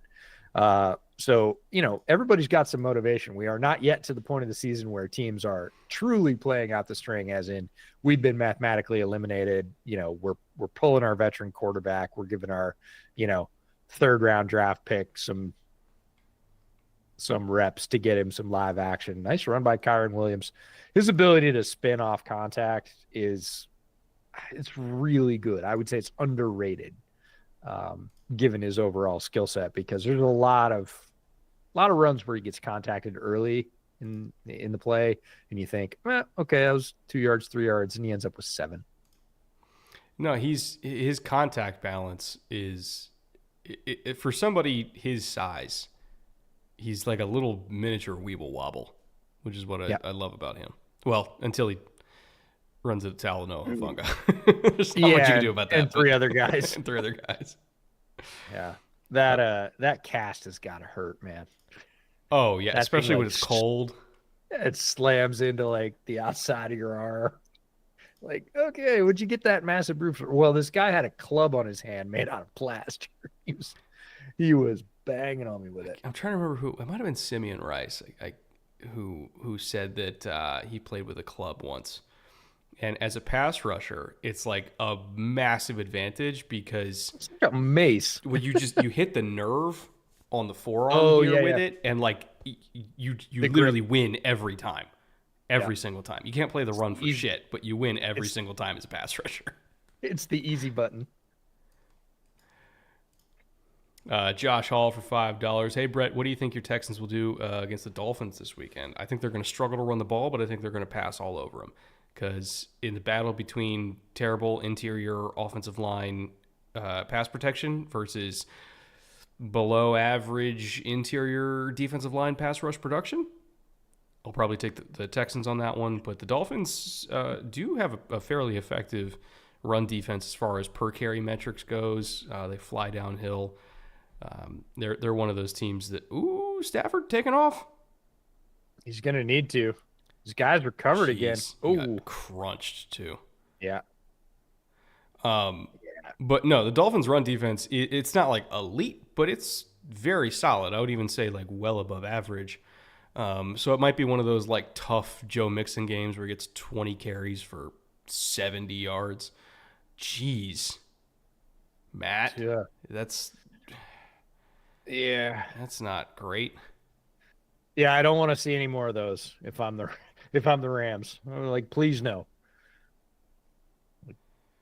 But then, he's also the kind of guy where it's like, well, I don't want to slide because then I'll end up like Trevor Lawrence. So it's like, what do you do? I don't know. Go down 3 yards earlier. How about that? Yeah. And we don't dive into people. But no, ultimately, I think the Texans are going to win. I like the Texans' pass defense better than the Dolphins' pass defense. And even though I think both quarterbacks are very good in this game, and I am a Tua believer, I just think the Dolphins are weakest in the areas that unfortunately aren't. The Dolphins are weak in ways that can't exploit the Texans' own weakness. How about that? Like they don't really have like an elite pass rushing 3 technique, which tends to be what kills Houston. So give me Houston in this one. Oh man. Oh boy, pure effort from Kyren Williams, and I want to give shout out to Bo Limmer as well, center out of Arkansas. He's been doing a really nice job for the Rams since he has been in the starting lineup, and we liked him coming out as a very experienced SEC center that played against some very good defensive tackles, and he's been a nice addition for them along with the rest of that line, which has a lot of talent, but again had been through some shit. I'm just gonna stick with that. That's you remember gonna be that my tag. that rep he tagline had for against rep. T'Vondre Sweat? I in do. Mobile? I do. God, Matt's missing real bad. I think this rain is affecting both these guys because that's like the third really bad miss he's had. Yeah, you think? The fact that we kind of can't see these guys on the regular TV shot, forget the John Lynch in the owner's box shot. Like, it's, if you can see it that much, again, not looking at the lights, it's really coming down. Seeing this weather, I kind of feel stupid for doing. I kind of feel stupid the under on Kyren because look at the lean though. He was leaning. He knew he was going to get hit, and he leaned just to the outside, which normally he can get away with. Micro adjustments like that in the rain, yeah, they don't tend to work out. You have to have every bit of grip and control to make those things work. And we get spoiled because NFL quarterbacks make them on the regular multiple times a week in, very good conditions. And it's the last second, elevating your chest a little bit so you can almost make a little jump pass and throwing it like 30 yards on a dot. And we're just kind of, I don't want to say numb to that, but we see it all the time. And then when they miss those basically high touch throws in terrible conditions, we're like, what? It's like, well, it's pouring, man. Like, it's tough to make those in the dry. We're definitely not going to make them tonight. Ooh, empty quads? No, they motioned out of it. Yeah. Oh, Matt, get out of there. Again. Well, that's all right. That's fine. That's not a fumble. You didn't get your Parkinson receiving yards. I put it on there for you. It was in the area, yeah, as opposed to, the kicker. Yikes. Oh, by the way, early review of the very small 9.3. Why do you pick 9.3 fluid ounces? Anyways, of the Harvey's Christmas ale.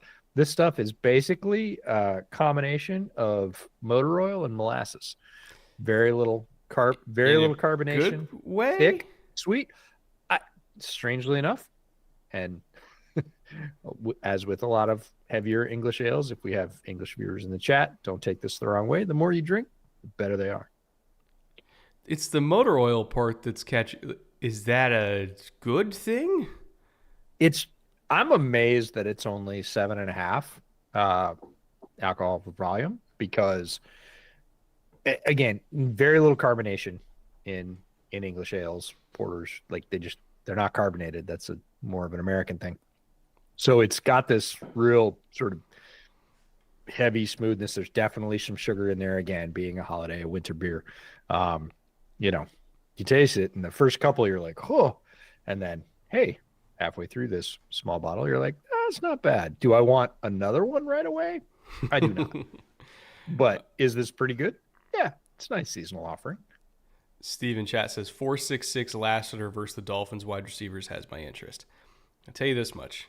I know that Kamari Lassiter ran 4.66. That kid does not play 4.66. No, that was one of the more misleading 40 times out there. He ran, again, this is a go to the tape, right? You go to the tape and you watch him run with SEC wide receivers like up and down, and you're just like, you could say whatever you want. Sure, that's the way he timed on that day. That is not his game speed, his tape speed. He is no slower than 4.55, which a lot of corners in the NFL play 4.53, 4.55, and they are just fine because he's not small either. Like, he's got, good reach. He's got decent size. Like, that was always one of those people like, yeah, but he's 4.66. And you're like, not on tape. He's not.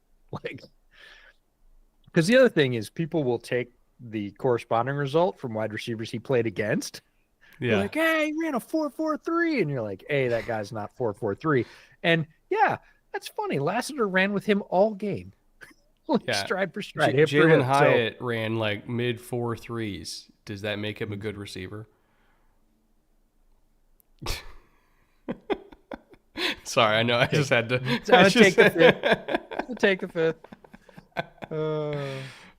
Let's see him without Daniel Jones. Okay. No, yeah, I'll fix everything. That might fix a few things. Jay Cornett for $5. Happy Thursday, boys. Happy to be here. The media has been dogging the Belichick/UNC hire. Can you all provide a best case scenario for Bill at UNC?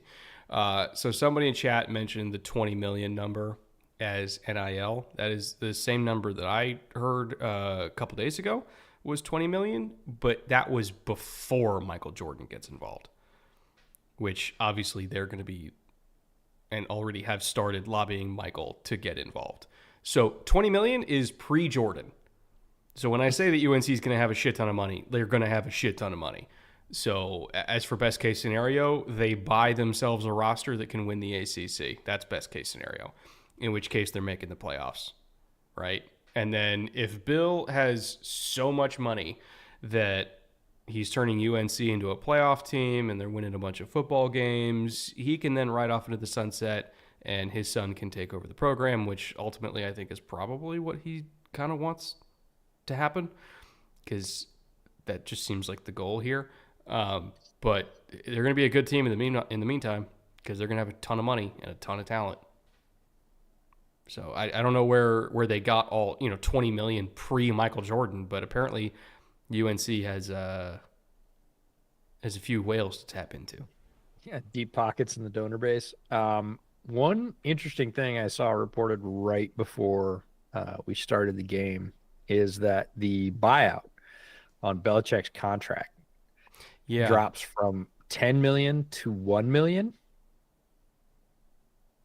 June 1st. In spring of 2025. Which is basically he's not going anywhere this year, but he could very easily go somewhere next year. No, he could go somewhere this year. Yeah, but who's hiring their head coach in June? I think that's why they put it there, but literally. Yeah. He He could realistically, never down. realistically, He'll be through the hiring cycle. He's one and maybe crazy successful and done if he wants to go back to the NFL. But like, that's a fascinating date. It's like June 1st or something, 2025. Like this June, it drops from 10 million to 1 million. And that's why I think it's like okay, he's going to show up. They're going to buy a roster. They're going to do really well.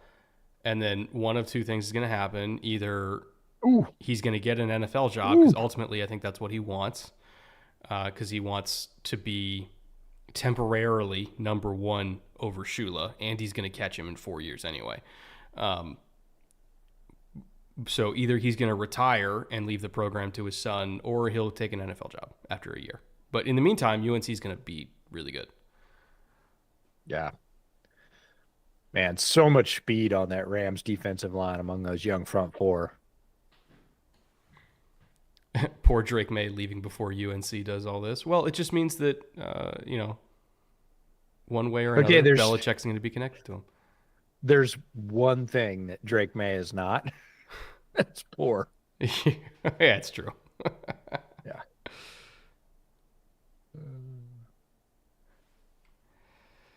All right, let's see if the forward pass can work, boys. NFL headline, or college football headline 1930.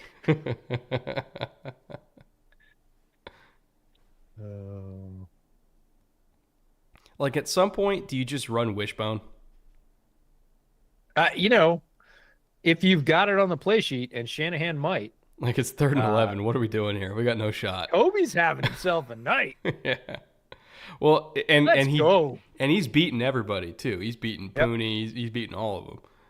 He had a great rookie season, and boy, he learned his lessons under the master last year, and he's putting them to work this year. This summer, I want to see if I can do something with him. I think he'd be down too. I would love to have him on the Rams summer preview. I can make a call. Let's do it. Because by then, I think their facility will be done. Yeah, no, it'd be fantastic. I would love to sit back down with him. Had the opportunity this summer at OLM to run into some of the players that we interviewed the first year that we got interview access at the Shrine Bowl 3 years ago. And I wasn't sure if they were going to remember us. And if they did, I wasn't sure they were going to remember us fondly, because we really didn't know what we were doing. We were just kind of winging it. We had a lot of fun during those interviews, but they certainly aren't what they are now. And they fired right up. They're like, man, can you believe that was 3 years ago? It's great. How you been doing? The whole thing just jumped right back in. So Kobe was later than that in an interview cycle when we actually did have an idea of what we were doing. Got a really good one with him and, on film in the can, and ended up on the channel. You can go back and watch that on the Bootleg channel. And it would be really cool to reconnect and be like, okay, so we all sat down a couple of years ago. We were really hopeful about your prospects. Obviously, things have gone extremely well for you. Ended up being even better than we thought. Yeah, 100%, which is that's a great time to reconnect with the player and have them give us their perspective of what the first couple of years in the league would be like. I think that'd be fantastic content. It'd be a lot of fun. And Kobe's just, he's a wealth of knowledge. He's an incredibly smart player. He's one of my top 5 players that I've ever interviewed, sat down with, because he was just like, oh yeah, this guy's going places. He's really good. Super smart. Steve says, speaking of summer, do you two know if you're going to be going to Green Bay for the draft yet? We don't. We don't. We don't. That's not a no. It's a we don't know. And depends. At this point, it feels like everything would kind of have to fall correctly for us to go. We'd have to get a few green lights in a row, of which we have none right now. Not too many. It's 2 or 3. So it's possible, but I would call it an outside possibility. If I was putting money on it, I would say it's, high teens, low 20s, something like that in terms of percentage that we will go. So more than likely, we probably won't be there. Of course, we'll be doing a draft live stream from somewhere. Right now, it doesn't look like Green Bay. That doesn't mean we won't end up there. Stranger things have happened for sure. Which, by the way, I didn't actually tell you about this. Add it to the list. I was at the Chargers facility last week, and they showed me their new studio recording facility. That they put out pictures of that place. It's looks beautiful, amazing, right? And they're like, "Do you want to use it for anything?" And I was like, "Well, obviously we're going to do the summer series, the Chargers episode at the Charger facility." And it occurred to me, I was like, I mean, if it's available for the draft, we could do our draft stream from the Chargers facility. It seems like their staff would probably be using that for their own draft coverage, but if they're I don't know.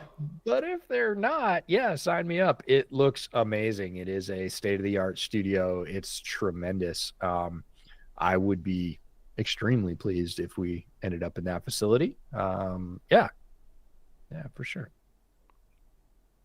So, long way to go for a short drink of water. We don't know yet. we don't know yet. It's somewhat unlikely. We will definitely be in Pittsburgh the year after that. When the draft is in Pittsburgh, we're going to be in Pittsburgh. The other thought that I had was using the red zone set. Oh, yeah. Because Scott's not using it. Scott's going to be in Green Bay. Yeah, exactly. That would be amazing. Because they're right next to SoFi, so we could just go down and ask them if we could use the red zone room. Because it's not used for anything else for the draft. Really? That's amazing. That would be so fun. I'd have to get a couple yeses for it, but we might be able to. Well, probably more than a couple, but yeah, sure. Why not? Swing for the moon. That'd be killer. And this is how I learned about your travel plans. Beck's in the chat. Yeah, this is how I learned about our travel plans, Chad. I'm right there with you. No, not always true. Half the time I set them, but I do share. I am nice that way. I do tell him. Yeah, that's rugby straight up. Kyren working. Yep.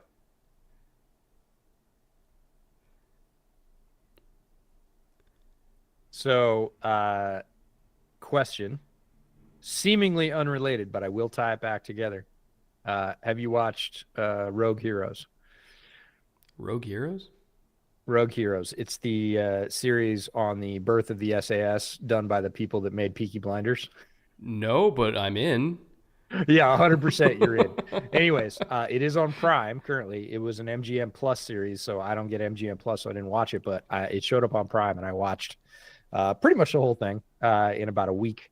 Really, really cool. Anyways, one of the founding figures, one of the legendary figures in founding the SAS is Paddy Mayne, who was Irish, ended up in the Scotch Guards, ended up in the SAS. Long story.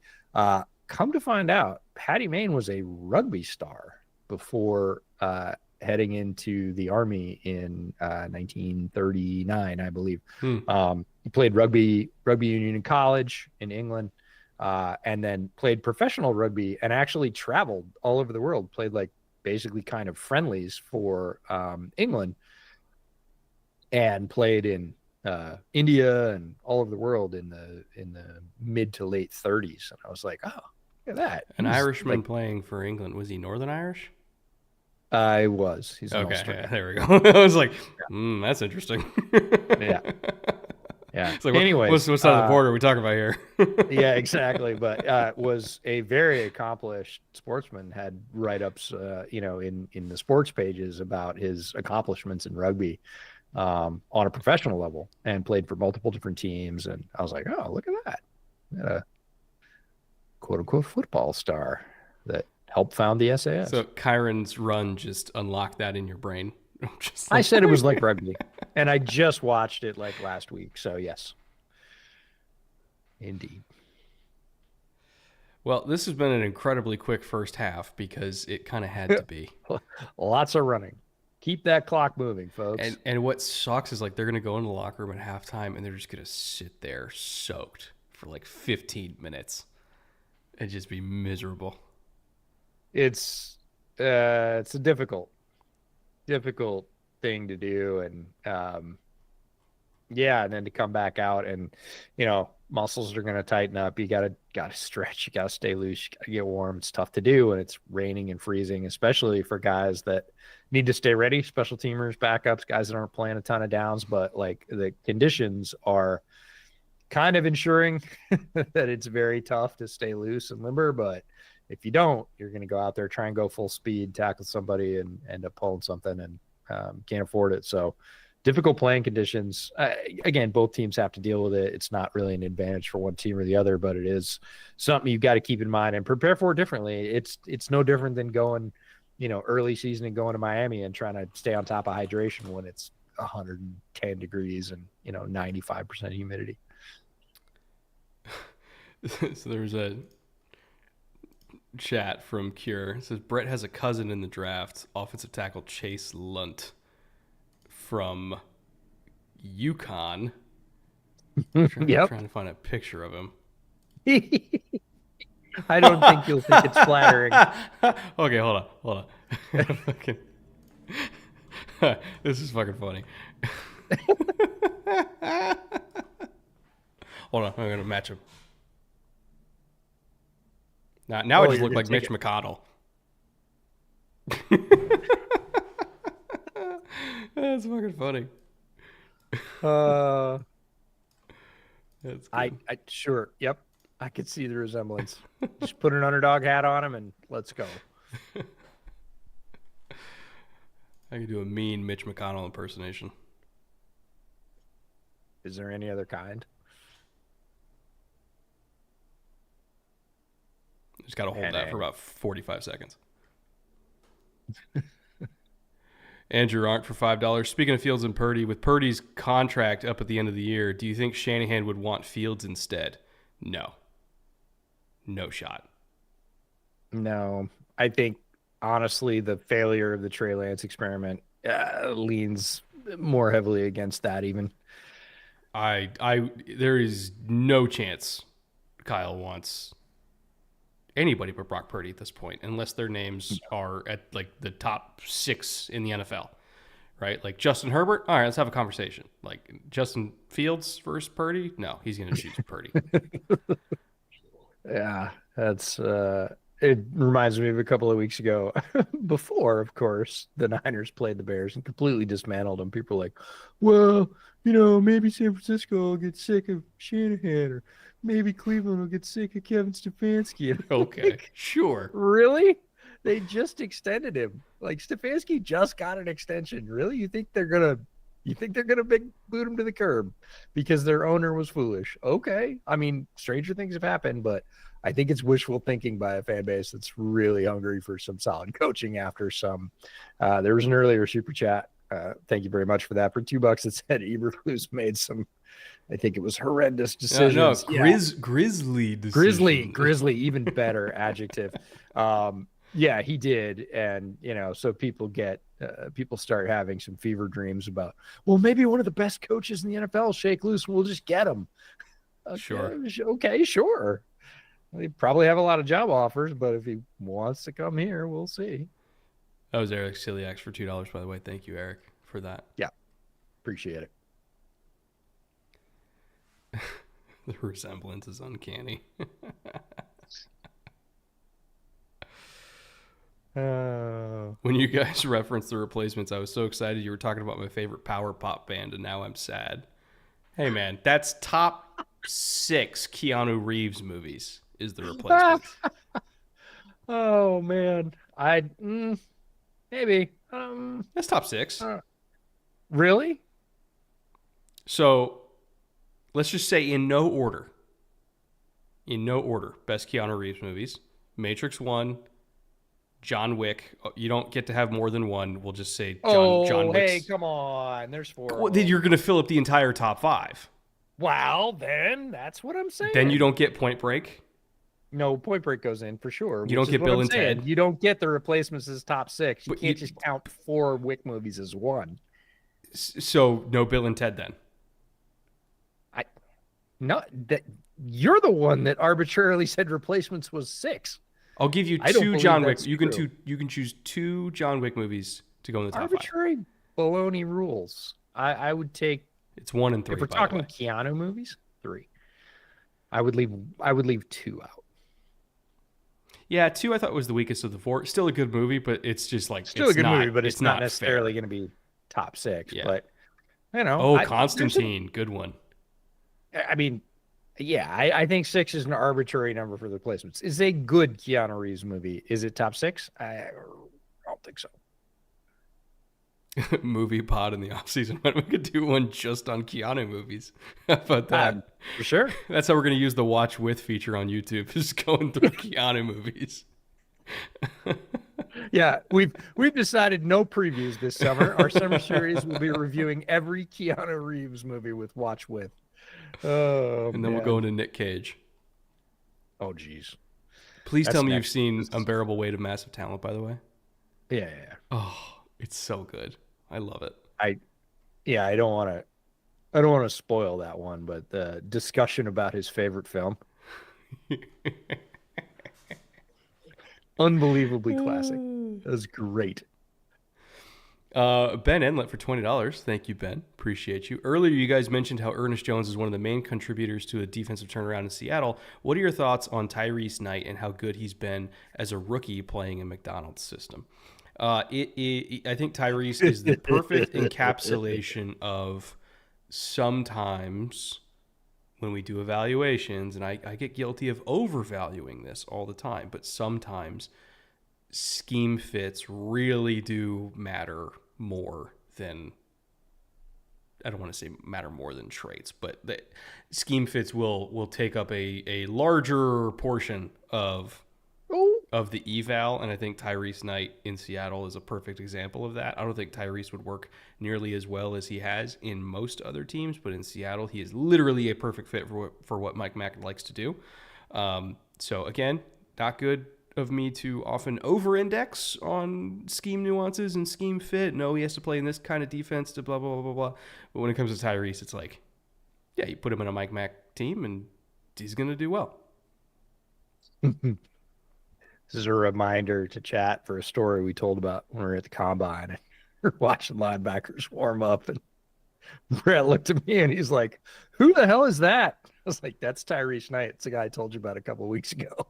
He's like, "I'm going to watch him as soon as we get home." House, yeah. I was like, "Yep, there's a good reason to do that. He's got some things that some people in this league could put to use, and again, fit incredibly important. But Tyrese definitely flashed for me the first couple of times I watched him on film, which was 2-3 weeks before the combine when I really sat down and did an eval as opposed to, people sending me highlights or whatever else. But you look at him and you're like, ooh, there's some rawness in that game, but it's not bad rawness.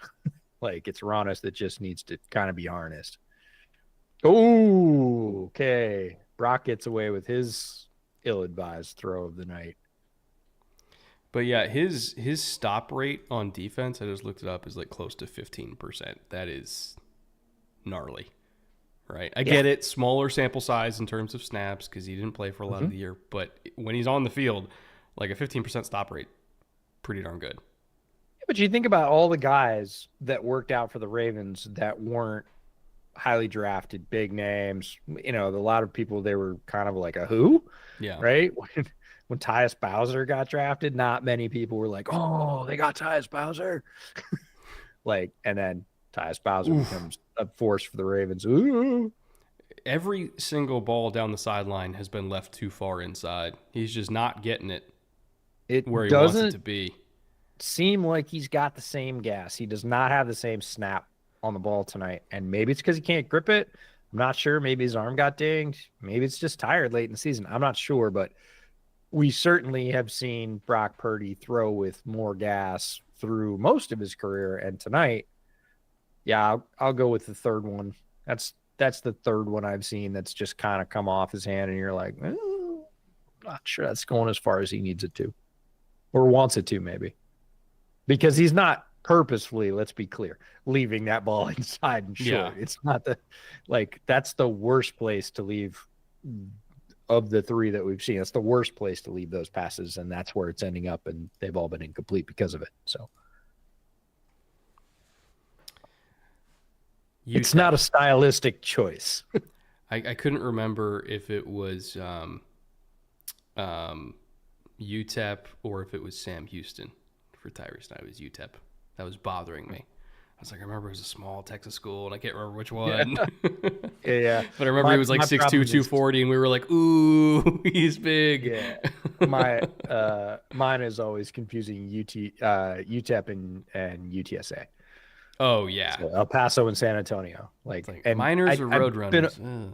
I've been a little bit better with Roadrunners because we saw them live versus Texas, and then I really liked a couple of their receivers, and so I think their color scheme is awesome. Blue and orange, who knew?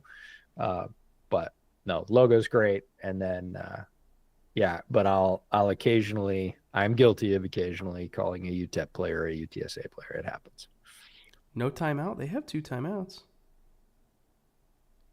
Oh, they're just rolling. All right. Yeah, I was gonna say, does anybody really want to keep playing in this? I mean, the rain finally stopped. Yeah, not really, but nobody's dry, nobody's warm, like you said. It's cold in the Bay Area this time of year. So, 3-3, including a tipped field goal that went in. It doesn't get any tighter than Barn that. burner. Yeah, well, tight game. I don't know about barn burner, but tight game. I will say, just to wrap up the Tyrese Knight question. Yeah. Ernest Jones has been really, really good in coverage this year, but Tyrese Knight is the one who potentially long-term could be like their new hold on. How do I phrase this in like a non-hyperbolic way? Good luck. I want to hear this one. So Ernest is going to be the Mike, right? Yes. Tyrese is like your classic, not necessarily will linebacker because he can also play strong side, but let's say passing strength linebacker in nickel, and when we're in base, he can play will there and just like run and hit and all that kind of stuff. But I think he is like that classic complementary linebacker to like the badass you already have in Ernest Jones. Reliable in coverage. Again, really reliable as a run defender so far, 15% stop rate. He's got size to him. Yeah, sets the hell out of the edge. he's 235 pushing 240, which in today's age, that's like 10, 15 pounds heavier than a lot of linebackers around the league. Like that's, I don't know, it's a good pickup for them. And we know that Mike McDonald loves having just physical linebackers that can get downhill, that can rush the passer. Like you have a lot that you have to do in coverage in that system because oftentimes like they're sending nickels off the edge. Well, guess who has to go out and cover? You, right? So it's a very demanding defense for linebackers, but if you have a guy with the size and the physicality like he had, and there's some teams that I don't think he would fit very well on, but if you have somebody with like the size and the physicality that he has that can really get downhill and just disrupt shit, like he's it. Yeah, absolutely. All right, we should probably catch up on super chats. Nick Cole for $5. Belichick only became a college coach because his girlfriend wants free tuition to UNC when she graduates high school this coming spring. Jesus Christ. I should have read that one first before reading it. A little bit. I was already too deep in that hole. I was like, I don't know if I can get out of this one. Really? You're going to follow it up with that?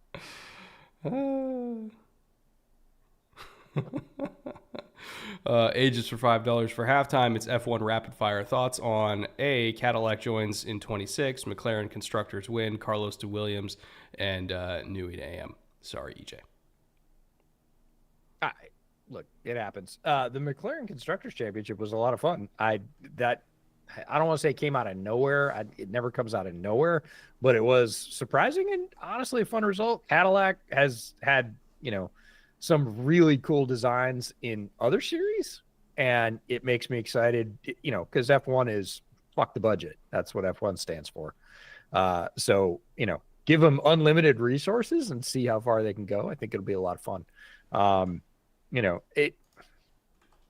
F1's become so interesting with the surge in worldwide popularity because, it more difficult to me, I think, to go out and have like casual conversations about F1, which it was always hard to do anyways, because there just weren't that many fans. Now there's so many people, and man, people seem really like wedded to their newly found opinions.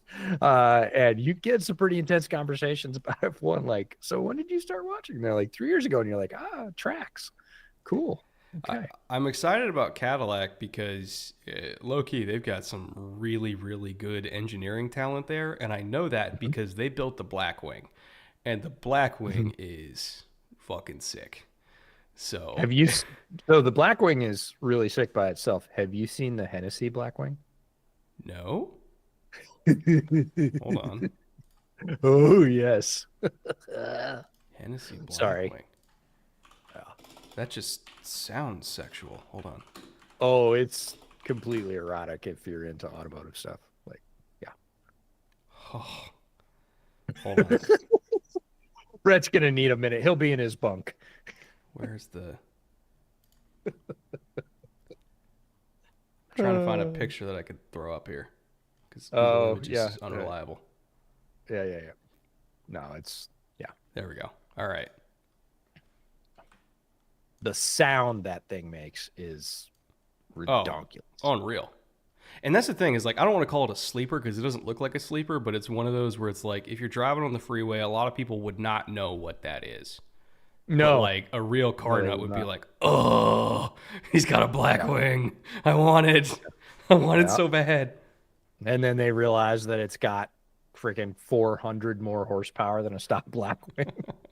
No, like, you put this up against, like, an AMG GT55, and, like, it's probably pretty close. Yeah. No, it's a completely sick car. Like, all right. Having rabbit holed for that. What are we doing next here? Dane B for $5. Wait, I thought this scoreline was going to be saved for Steelers-Eagles. No, it's going to be Steelers-Chiefs is the 3-3 halftime game. But it's going to be 4 turnovers in the first half.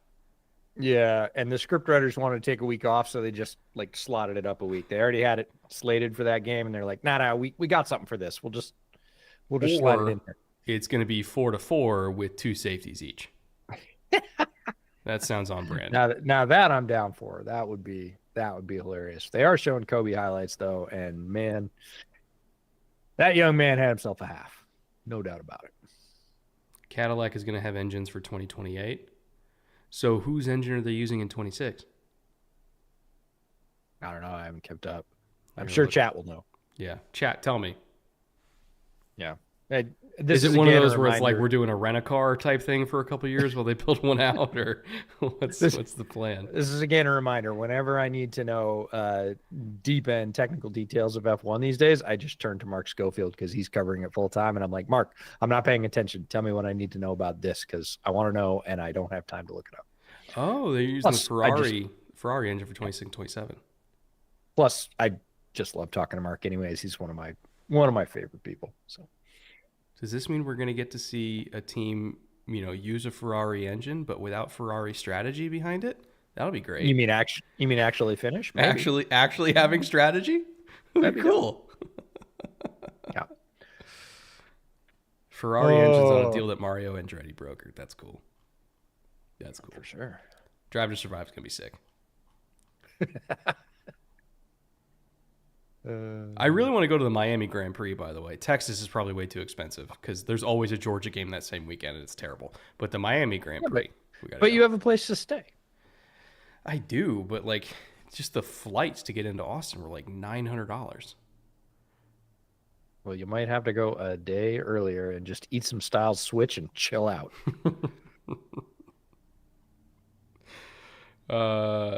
Where was? Oh, I think I actually caught. Nope, we're not caught up. Bilberto the Great for $5 Canadian.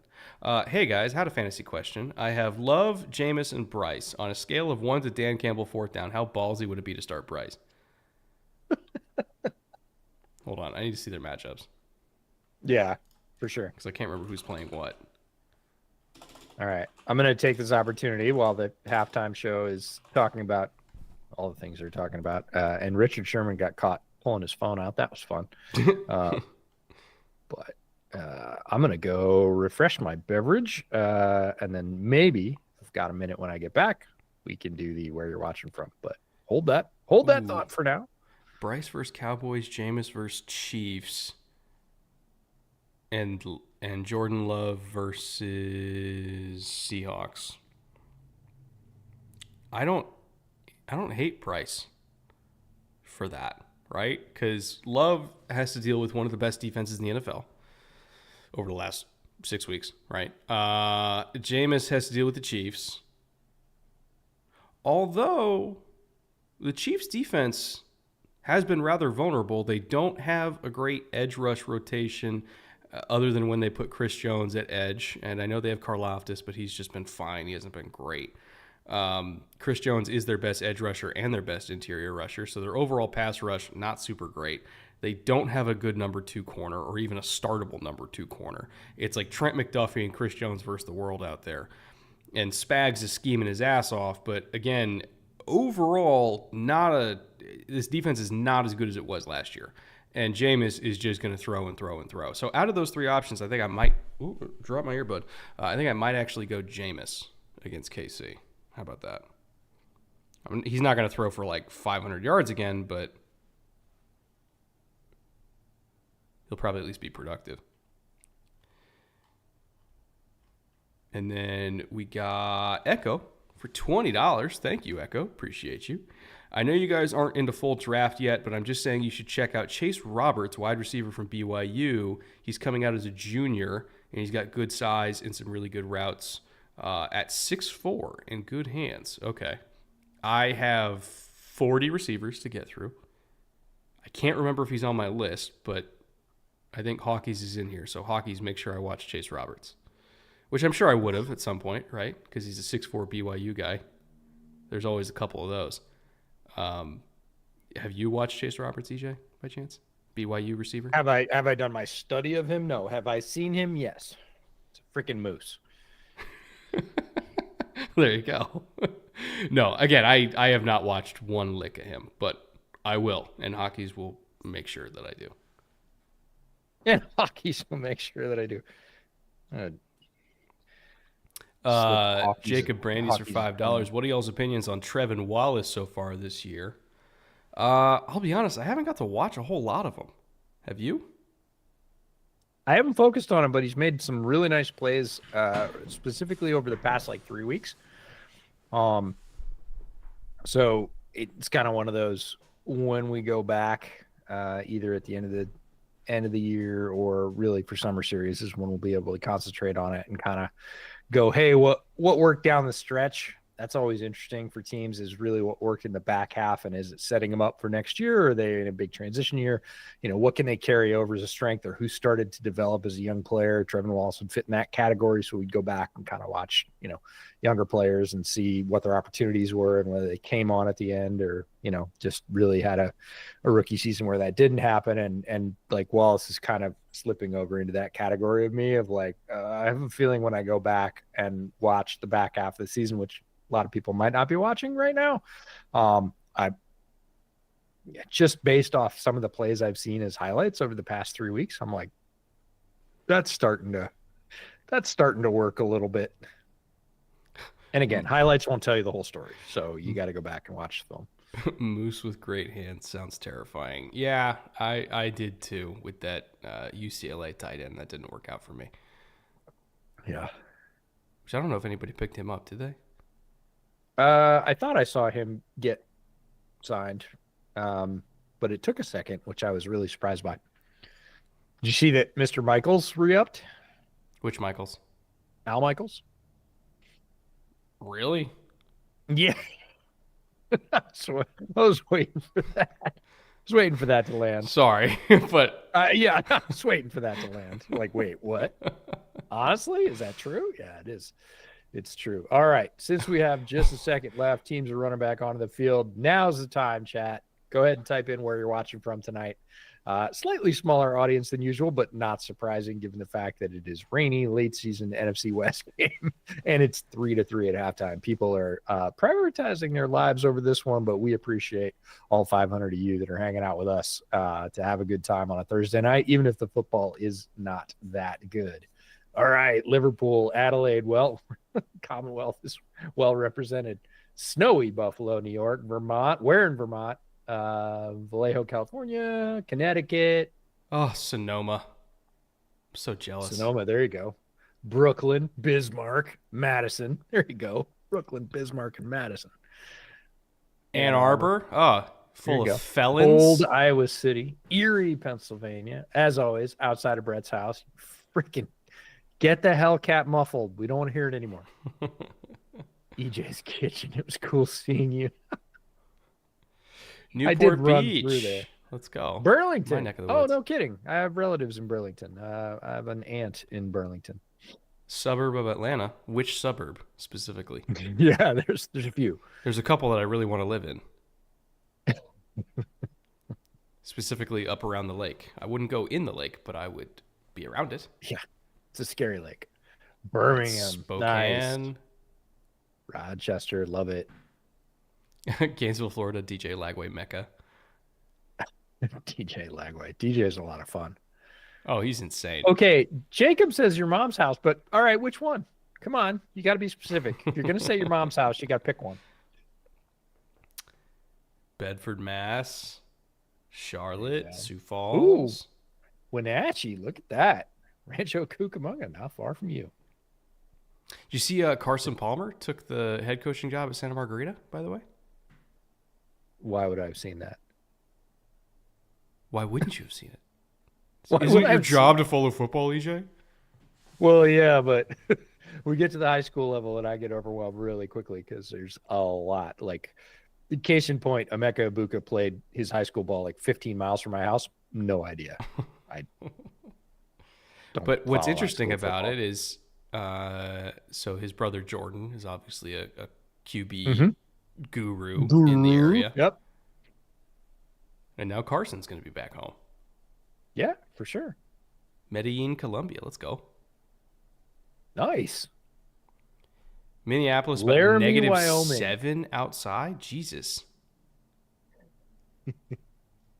Yeah. Laramie, Wyoming. One of the coldest places I have ever been. I was there as a kid in winter one time. Why were you in Laramie? We were visiting friends, actually, on the way to Hawaii. So figure that out. We're talking like late 70s. We stopped off. We were supposed to spend like 4 days visiting our friends in Wyoming. And we got caught in a very nasty blizzard, and it was 40 below for like 4 straight days. And my mom's earrings froze in her ears, and my sister got sick enough she was delusional. So we stayed a little bit longer, and then we went to Hawaii from -40. There is one main reason why you go to Laramie, Wyoming, and that's to see what random 6-foot linebacker the Cowboys are putting in the NFL this year that's going to get 900 tackles. Sure, absolutely. They always got one. Vancouver, which Vancouver? The Washington one or the Canada one? Hey, it's only 0 in my neck of Minneapolis. Feels like -12 in Moorhead, Minnesota. Oh my God. Dude, -22 tonight? Okay, nah. No And thanks. Nikki was complaining that it was 69 when she walked in the door here on the thermostat. I'll raise you -22.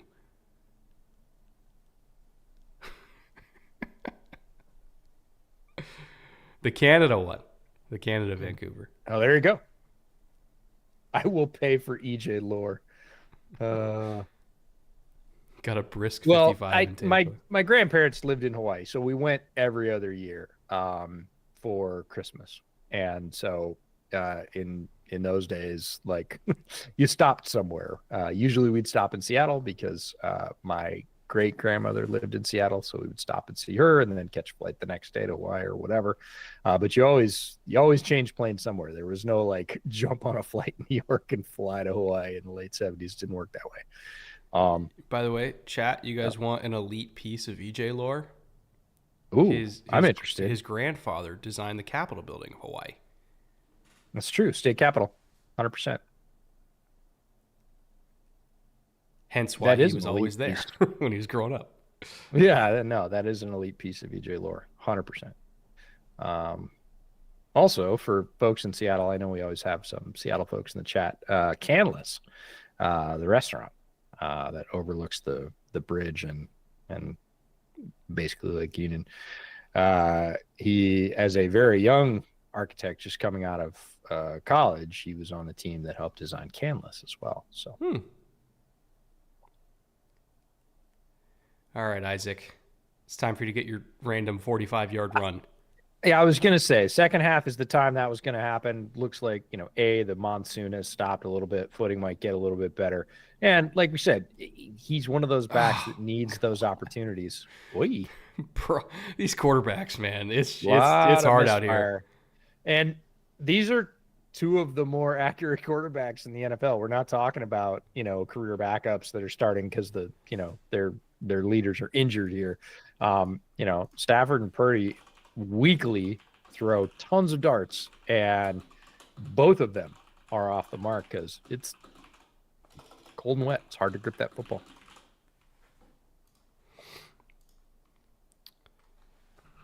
I told you my favorite football quote.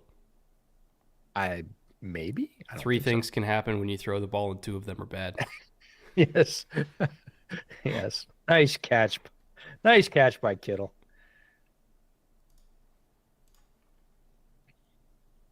Floridians be like, 65, time for a parka. My wife was in Tampa last week, and it was like 49 degrees, and she's like, what the shit is this? Like, I came here to swim with manatees, and it's the Arctic.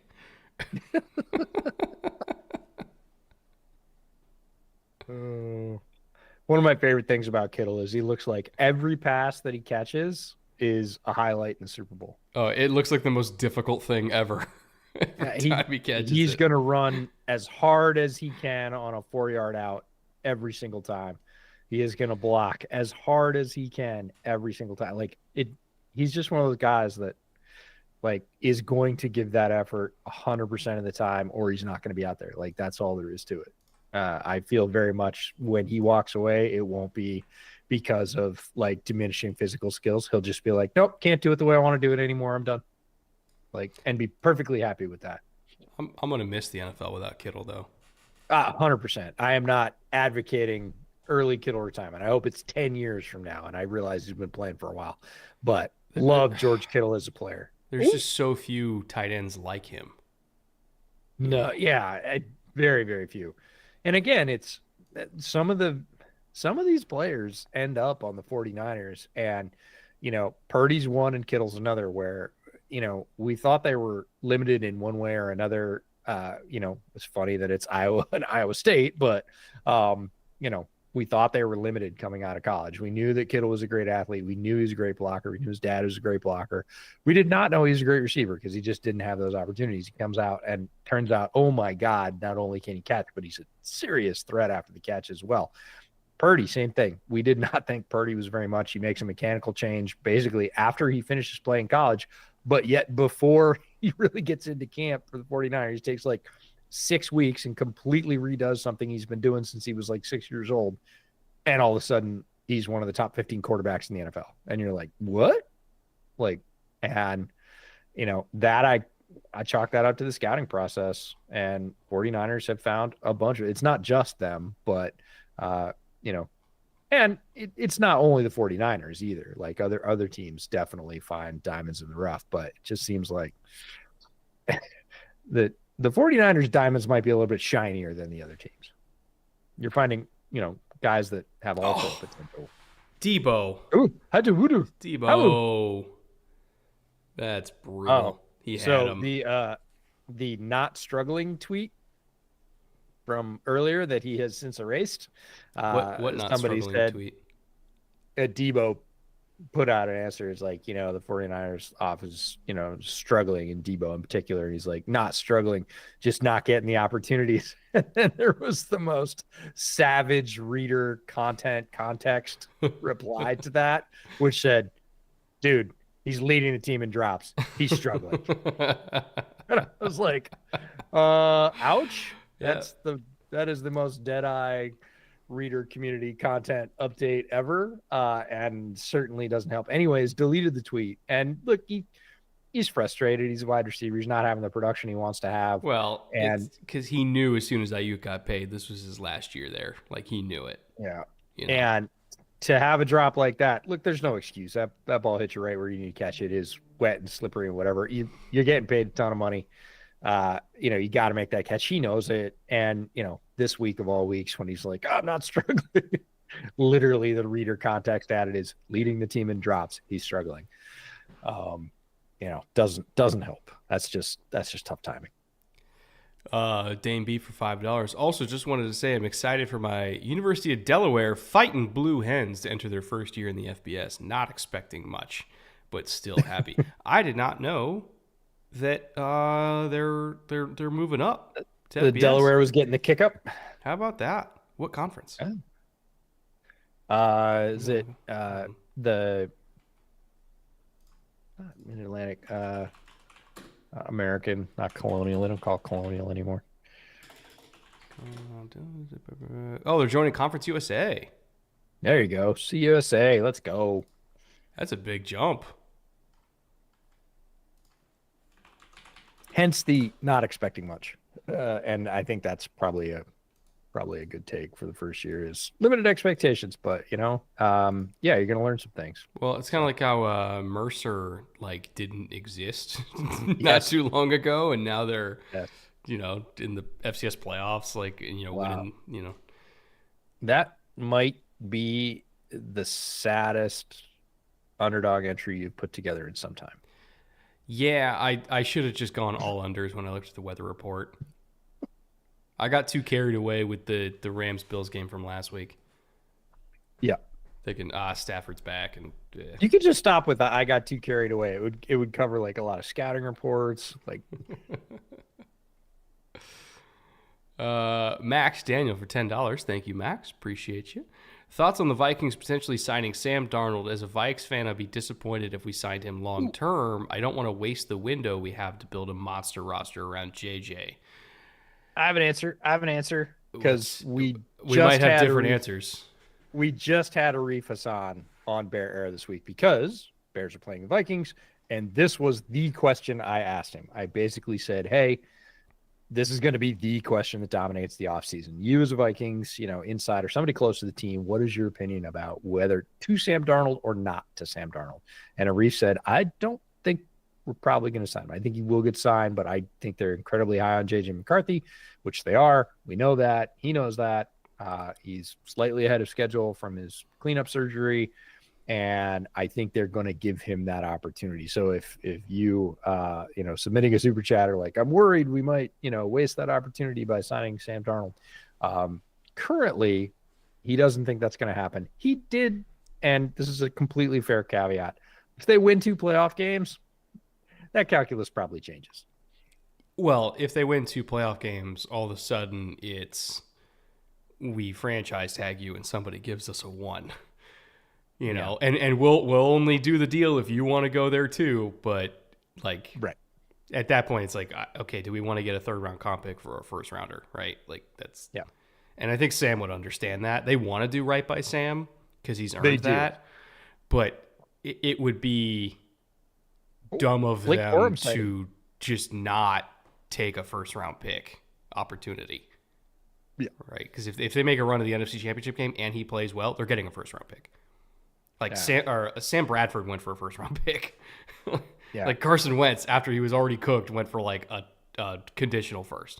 He would go for a 1st. So it's Quessie's job to make that tough decision, even if it's not necessarily the thing that Sam would want, because Sam wants to hit free agency and sign a long-term deal and everything like that. But in the interest of the team, there we go. Hunter Long appearance. How about that? Yeah, not exactly Colby Parkinson, but, it'll work. And Blake Corum sighting on the last play, shout out to Blake. Not something he had to do at Michigan a lot, as, be a factor in the passing game. Now, it wasn't a great catch. He didn't catch it super cleanly, but it was functional, and he got yards after the catch. He is doing what they're asking him to do. Nice growth by him as a rookie. I know a lot of people were extremely high on Blake Corum and expect him to have a very big rookie year. I was not among them, but it's nice to see him factoring into that passing game for them.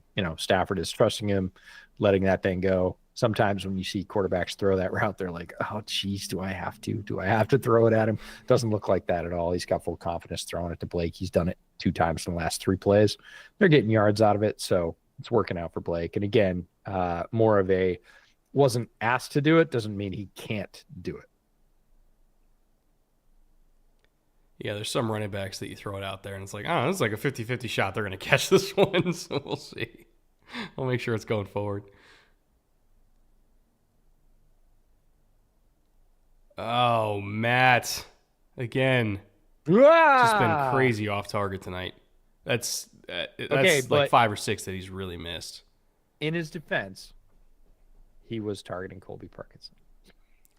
I appreciate what he's trying to do for us. I appreciate what he's trying to do for us. You got a football game to win. That's a tough throw.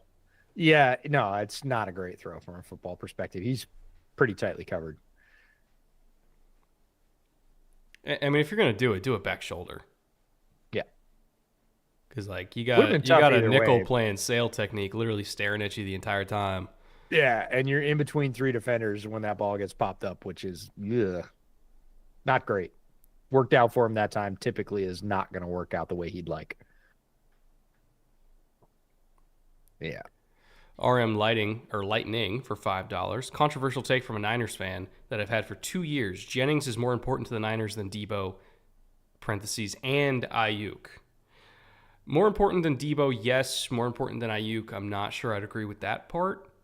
But it's close, right? Because like third and Jauan is a real thing, right? Yeah. I'm going to say important, maybe not. More reliable, 100%.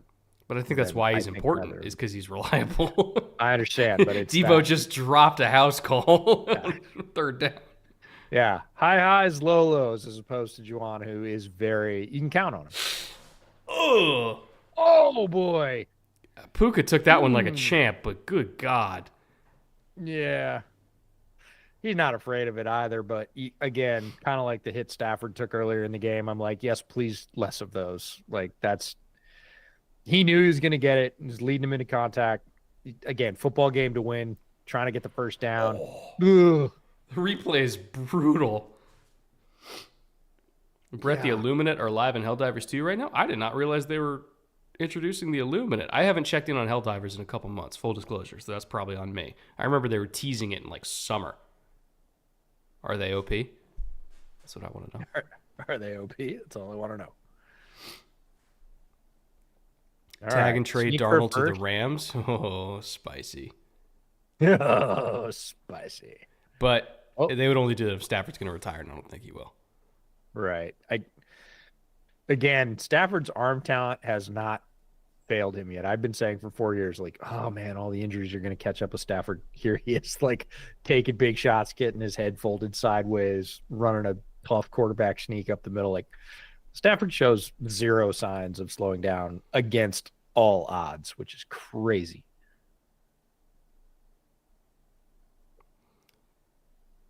Yeah, Kyren's got that little bit of shiftiness. He's got great contact balance. He's got good power.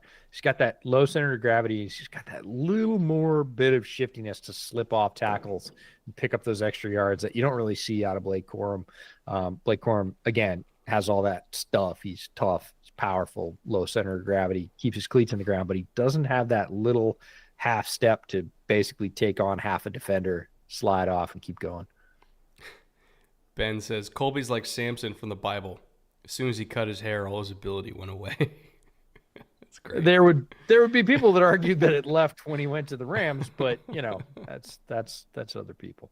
But yes, good reference. Deep cut, Samson. Yeah, we got biblical deep cuts on the stream tonight. That's right. Plus, Nick Cage, Keanu, like, we got all kinds of good stuff. People absolutely would watch a watch-along stream of us going through Keanu movies, just saying. Dude, and I would have so much fun because there's so many good ones. So many good ones. I mean, like, I hadn't watched Speed in a long time.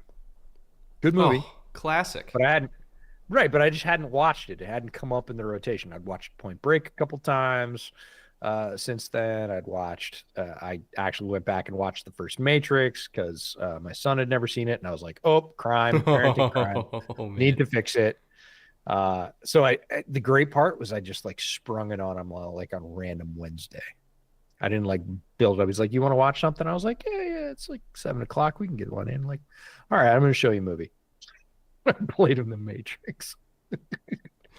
Oh, sure. Just fuck with his head for the rest of his life. Oh, yeah. 100%. He was like, okay, cool. And like halfway through, he was like, oh my God. And by the time we got into the deep end, he was like, but wait. And I was like, now you're getting it.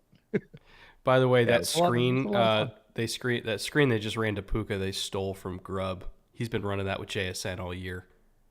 Yeah, well, again, the NFL's full of thieves, and it doesn't take long. Yeah, you get into quads, either off motion or you could do it static, and then you have your intended target kind of like act like he's going to break out to the flat, and you come back and you run a screen off of it. It's the reverse motion one. Yeah, it's really cool.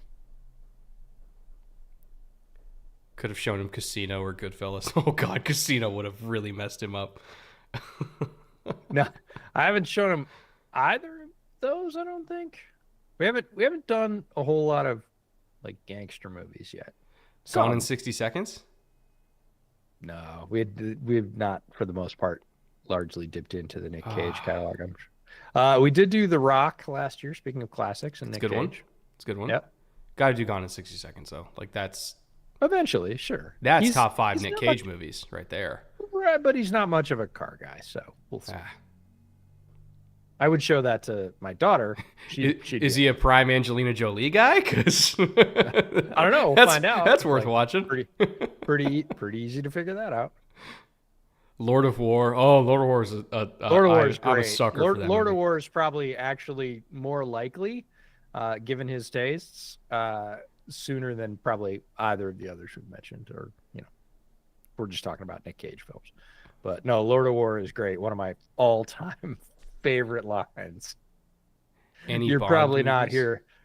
No, you're probably not here about the alcohol or the tobacco.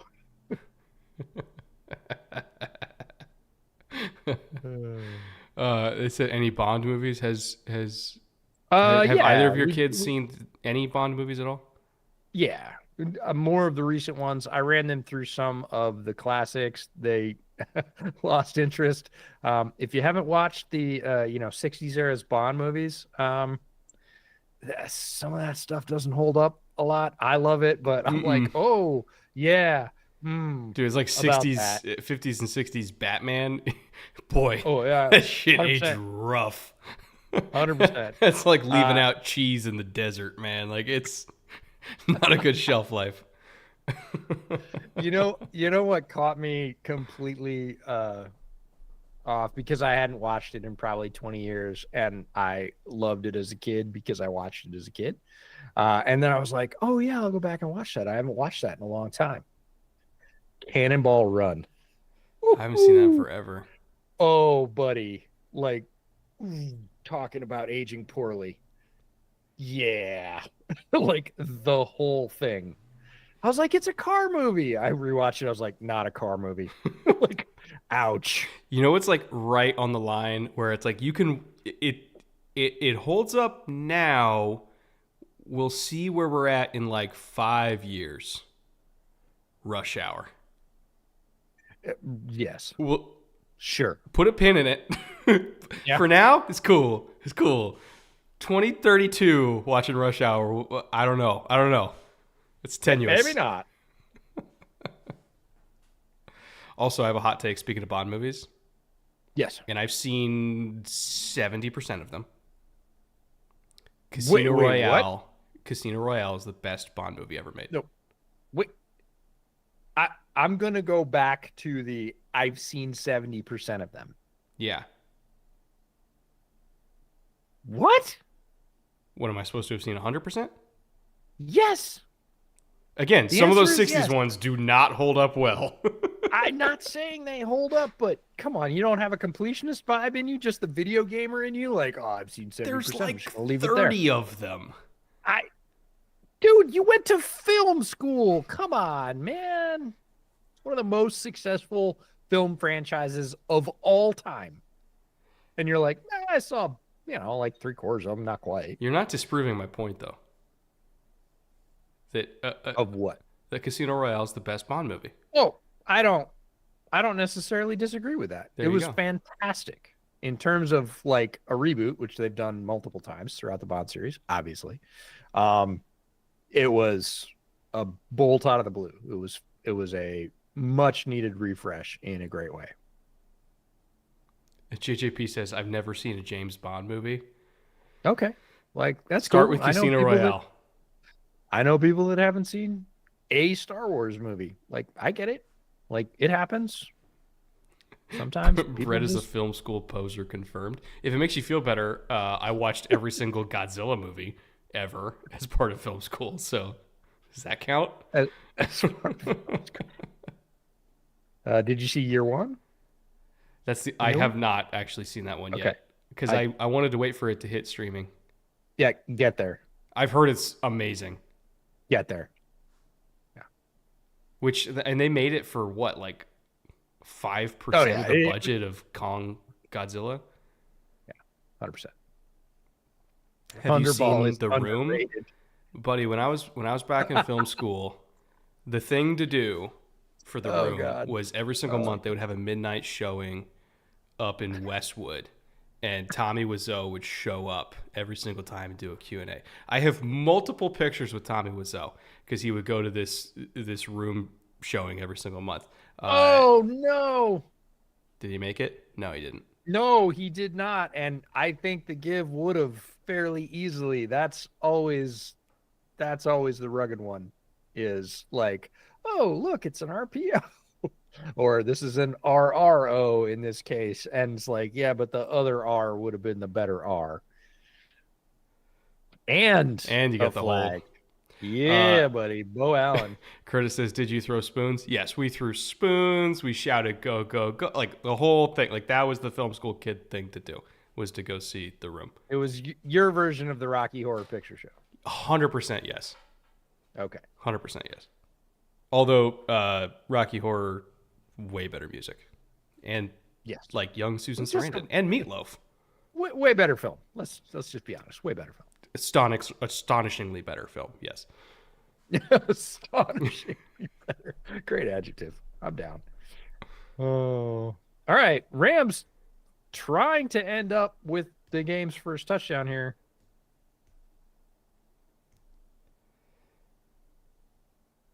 Keyword trying. People are like, oh, Stafford should retire. I'm like, that play right there. Like, something out of pretty much nothing. Really good pass rush. Ducks out of the way, finds Puka, positive gain. Gets a lot of the penalty yardage back. Let's go. Just found out that several of my friends haven't watched the first Gladiator. Ooh, okay. That's like, fix that. Got to get on that. Fix and then that. You got to watch Kingdom of Heaven director's cut, and you'll see how much better it is than Gladiator. Ooh. I don't know if that's a hot take. It's at least lukewarm. Oh, what is it with Stafford? Come on. What is it with Stafford and almost throwing picks? No, but I mean, yes. Obviously, that not the greatest ending to that play, but like we give a lot of other quarterbacks credit for exactly what he's doing. And honestly, if you're like, who's a magician in the pocket? I don't think Stafford would be on anybody's list. And honestly, he ought to be. I mean, for somebody who's not as mobile as he is, getting out of as many sacks as he does, is pretty impressive.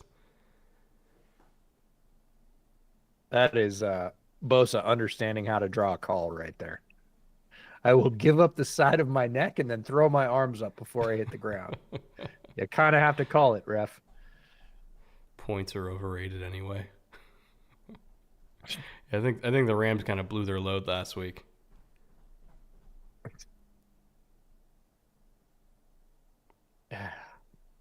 And of course, you didn't bet on kickers. All we get is kicker points. Nothing else. Just kicker points. That's it. It's the last time I ever listened to you about kickers. Dude, you haven't listened before, so I'm just... Not that you ever listen to me about these entries anyways, because as folks know, I don't get to see these because my location services on the internet tell me I'm bad if I try to. VPNs exist. They do. They do. And, frankly, so does Oregon. I like Oregon. I should just drive down there for, I keep thinking we should lease an office, just over the border. No, when we make it big, we're going to buy the bootleg compound on the Oregon coast, and we'll just use that for our purposes whenever we need to. Yeah, I'll just drive down there on Thursday night, put a slip together, do the TNF stream, drive home Friday morning. It'll be great. The TNF game is rough when Bootleg Podcast turns into a movie podcast.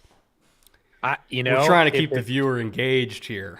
Dude, it's 6-6 in a rainy game that, outside of Rams fans and 49ers fans, probably not a lot of people care.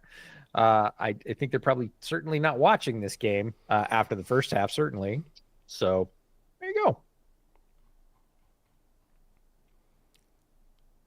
Shout out Brett. Ridley Scott is arguably my favorite director ever. And yes, Gladiator is his most overrated. Here's the thing with Gladiator that pisses me off. And if you guys haven't watched Gladiator recently. Film school gripes. No. This isn't even a film school thing. This is a laziness thing. And unfortunately, it's laziness on the part of one of the greatest composers in modern times, Hans Zimmer. Mm-hmm. Go back and watch Gladiator. I implore all of you to do that after this shitstorm of a game. When you listen to Gladiator, you're going to hear the Pirates of the Caribbean theme. Not music reminiscent of the Pirates theme. I'm talking literally the Pirates of the Caribbean theme is all over that movie. And then he just reused it like 4 years later for Pirates. It's the same fucking song. He used music twice in a 5-year period and thought we wouldn't notice. Peak laziness to me. That screams like they used Hans Zimmer's track for reference notes for when they were scoring Pirates, and then the director was like, can you just do the same thing again? And he's like, yeah, sure. Are you going to pay me? Yeah. All right. Handshake. Thank you for $100 million or whatever it was. Like, but like if they did a Gladiator concert and a Pirates concert, it'd be the same soundtrack. And I'm not even exaggerating. Just different costumes. They're doing a third Gladiator with Mezcal again, by the way. I didn't know that they already greenlit that. Well, again, early success will do that, and Hollywood is definitely short of original ideas. So if you got one that's working, go ahead and make another one. Why not? I'm trying to decide if I want to see the second one in theaters because I've heard it's kind of rough. Oh, I heard from people that went to see it again fairly early, so take that as you will, that they liked it in theaters. So I've heard Denzel's great, but Denzel's great in everything, so yeah, I'm not shocked by that's that. Not new. And see, if we're gonna do rewatches, I would say we do Denzel before we do Nick Cage. See, top 5 Denzel movies is really, really hard. It's extremely rough. Because you got to go Man on Fire, Training Day. Come on, Book of Eli. I would originally say yes for Book of Eli, but I feel like that would be like the movie that gets pushed to 6. It might. Right? Because like Remember the Titans would push that for me. It's very difficult. Like he is one of the American actors, American Gangster. Oh, come on. Fences was great. So many good movies. Oh, Equalizer. Hell yeah. Yeah. I need background noise while studying for my Intel final. Oh, Flight. Flight was solid. Yeah. I would say lesser seen, but not a lesser effort. Yeah. God, yeah. Denzel's roster is like almost unbeatable. Yeah, it's tremendous. He's a fantastic actor. Aegis for $5. It's called Greatest Hits, Brett. Aerosmith has been re-releasing the same 12 songs for 40 years now and calling it remastered. And Sweet Emotion still hits, okay? Yes, indeed.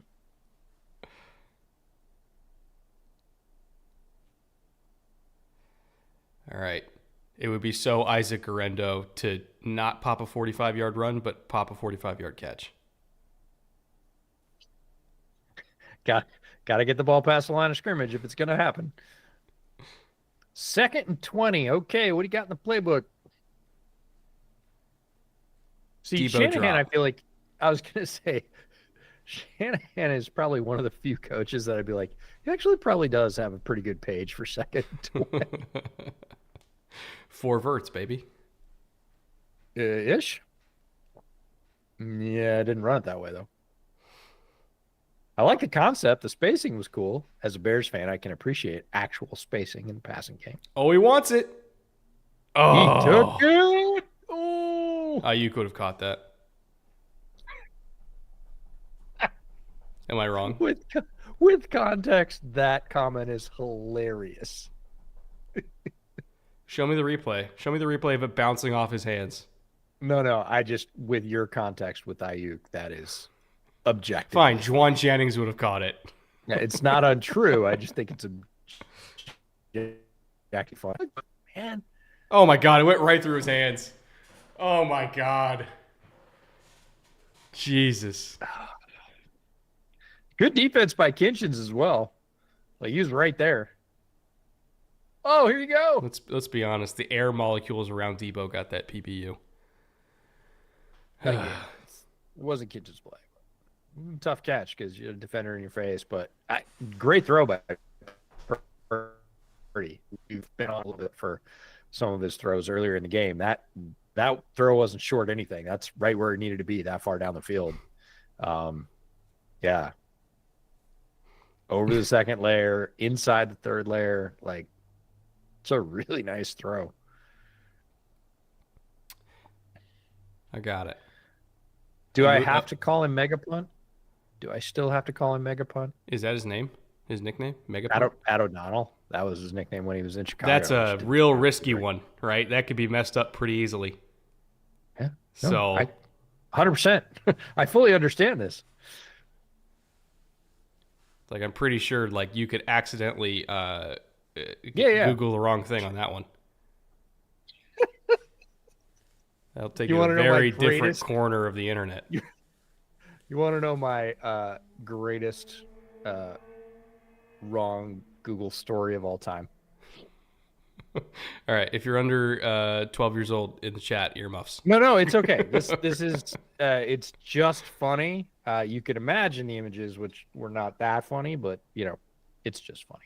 So I used to work on a product information team for an outdoor retailer, and we had a much older member of our team. He had it was his like 6th career, not his 6th job.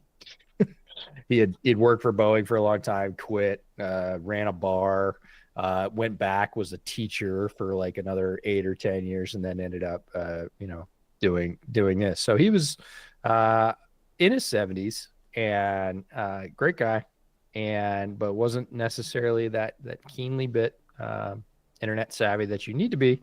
And someone called up looking for a recommendation for a kayak paddle, and they were like, okay, cool. And he said, who's it for? Which is a great question. Who's going to use this? How do you want to use it? Kind of boat, all that good stuff. And I said, oh, it's for, my son, and he's going to Boy Scout camp or whatever. Right. So the gentleman searched up Paddle Boy as his Google search. No. Because he was thinking, hey, it's a paddle. He had that part already in. And oh, was like, no. Hey, it's for a youth. So he put in Paddle Boy.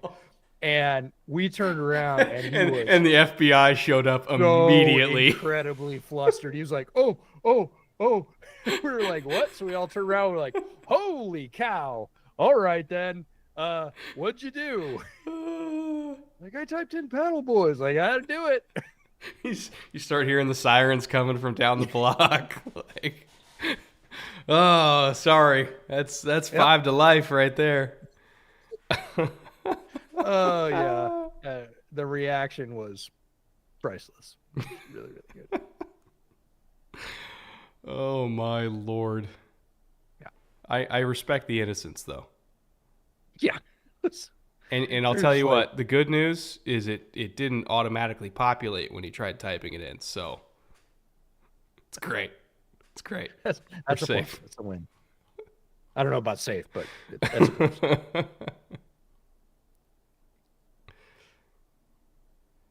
Skirt Burger for $2. Thank you. Appreciate you, Skirt. Not sure if you meant to type something there, but if you did, don't feel pressured to give any more money. You can just throw it in the chat. Oh, we got a bomb. Whoa! And he's open. See, Debo, that's how you squeeze your hands together. Because when you do that, the ball will go into it and you catch it.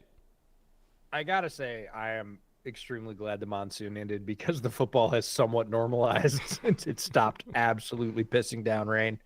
Look at how open Puka was. He's waiting for that. He was open by like 3 yards. If you let him a little bit more inside, he might have housed that. Yep. That's what I'm thinking. But, great for him to complete the catch.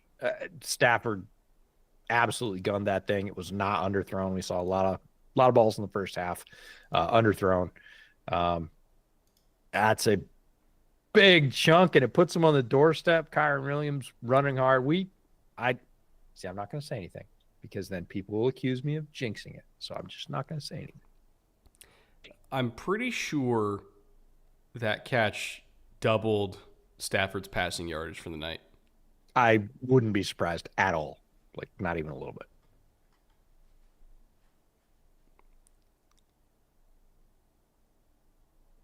All right, let's see if Kyren can salt this one away. Yeah. Or not. Golfer guy for $5. Watch your draft class videos. Do you think any quarterback needy teams are willing to trade down to build roster depth and sign a risk/reward free agent at quarterback? I think that entirely depends on the availability of Jameis and Darnold, who are probably the two more coveted veterans. I can't imagine Rodgers is coveted, right, in like a trade scenario. I'm trying to think what other veteran quarterbacks might even be available besides Darnold and Jameis that are like startable. Well, I mean, you're going to have the regular sort of retread carousel of starters that are no longer wanted by their teams. Any number of the Raiders cast-offs. I think you also have to consider, as part of the Darnold equation, which we talked about earlier, the Daniel Jones of it all. They might be okay with just having Daniel Jones as the backup, right? Yeah, Arif actually mentioned him by name and said basically you can sign him as a veteran starter if you're thinking you're going to go JJ, and that's really the direction that the entire organization is leaning. Like, it might not be bad. And he followed it up with one of the best lines of the podcast, which was, hey, look, it wouldn't be the first time they've resurrected a quarterback's career from New York. I love Arif. He's amazing. Jersey, technically. True. Like, we can start that argument if we'd like to. Guess what, Brett? They got a field goal. Yay. Yeah, the Rams didn't score a touchdown.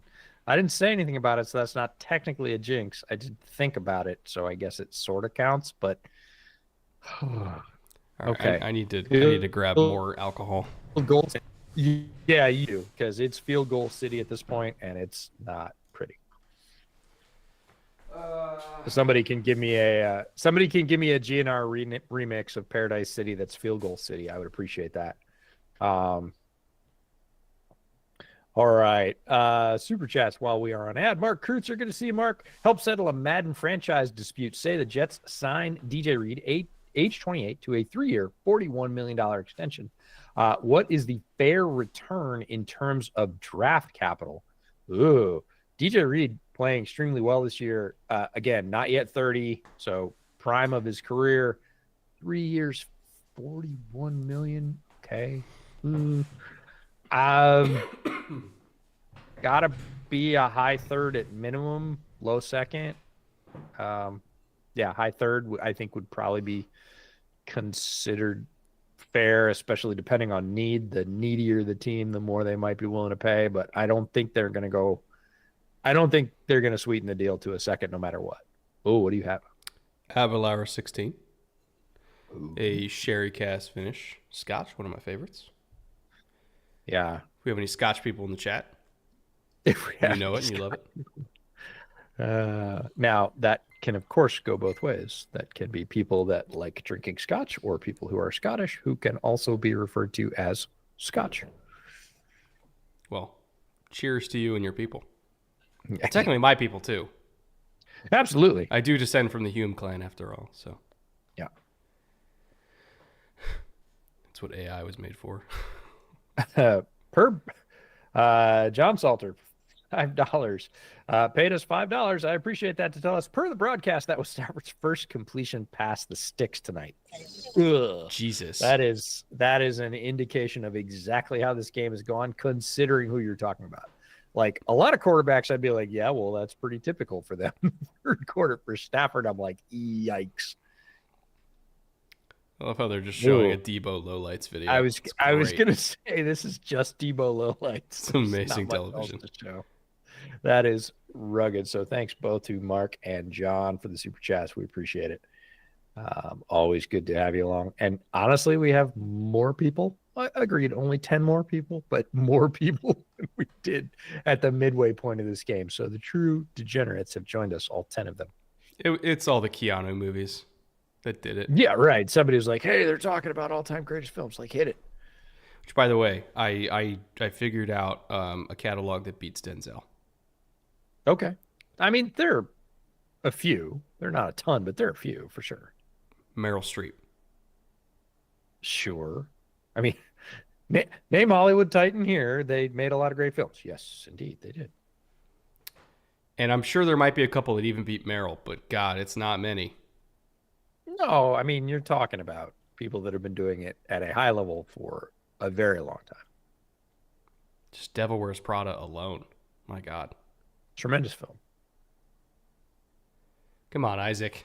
Ooh, that's not going to be the one. He's had nowhere to go tonight, unfortunately. I was going to say really nice run fits by the Rams. So it's not just, this is not anti-Garendo propaganda. This is the Rams knew coming into this game they had to stop whoever the running back for San Francisco was. You're never quite sure who it's going to be. A little bit of a jack consistently, and Garendo has not had an opportunity. Does that make the game better? This is fucking exquisite.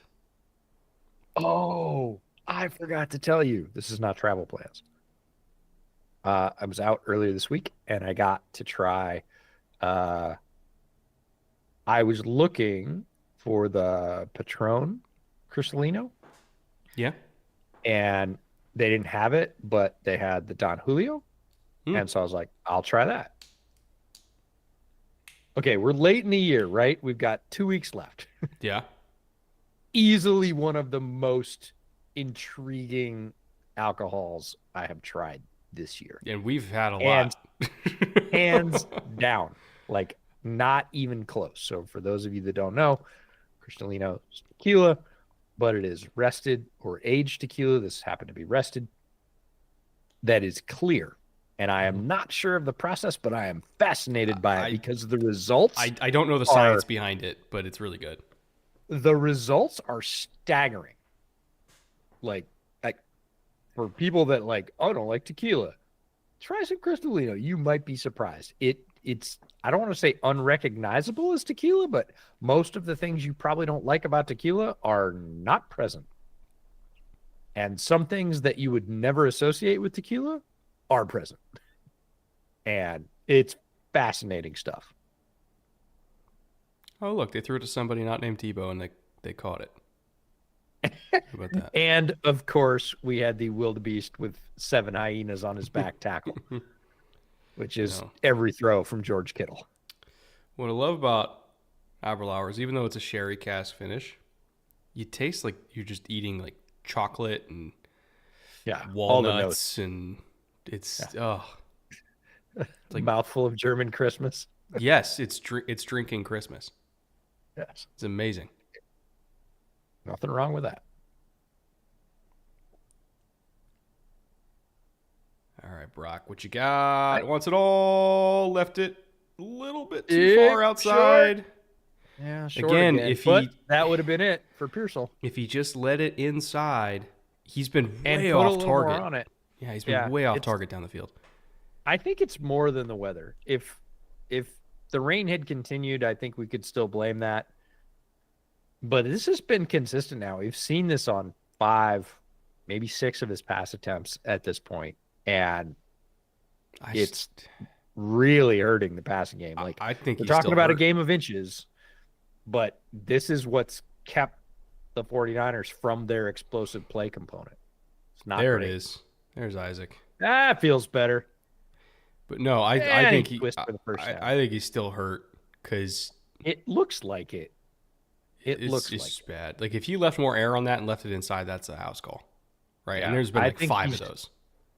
I think he's trying to play through it, and like on that throw, we saw some throws, not necessarily like in terms of velocity in the first half from Stafford, but on that throw to Puka, like, nope, sorry, that looks like regular Stafford. He gunned that on a really nice arc, and Brock hasn't had one of those yet. So try not Coconut completely. Cartel. It's rum that's cut with coconut water instead of normal water. That's interesting. I'm not a coconut water guy personally, but I am a rum guy. So Yeah, I'm like, it seems half and half to me, but I will absolutely try it if I get the chance. Oh. All right, let's call it. Mark for $5. Thank you, Mark. Help settle a Madden franchise dispute. Say the Jets. While you're getting your drink. Oh, you did? Well, I still want to give my DJ answer. Reed. Yeah, absolutely. Sign DJ Reed, age 28, to a 3-year, 41 extension. What's a fair return in terms of draft capital? In terms of trading DJ Reed? Sign and trade, I think. That's the way I interpret it. They would get it too. You think? I don't think. I don't think anybody would sweeten to 2. I said high 3, maybe 2 if they were desperate. He's 28. He's right in the prime. Oh, he's 20. I thought he was 26. No, he's 28. He's right in the prime. Then yeah, 3. Purdy. Oh, no, and he finally throws it too far. He finally got air underneath it, and it was too much. And Darius Williams tracked it down for the interception. Oh, man. The inconsistency is killing them. It's bad when he's short, and he finally gets enough air under it, and it's 2 yards too long. Also, that just wasn't the ball to try. You got to top and bottom on Jauan down the sideline. Like, that's not the one to try. No, you would have to be perfect to fit that ball in there, and he was far from perfect on that throw. He's just been the right kind of wrong all night, and it's crushing the passing game.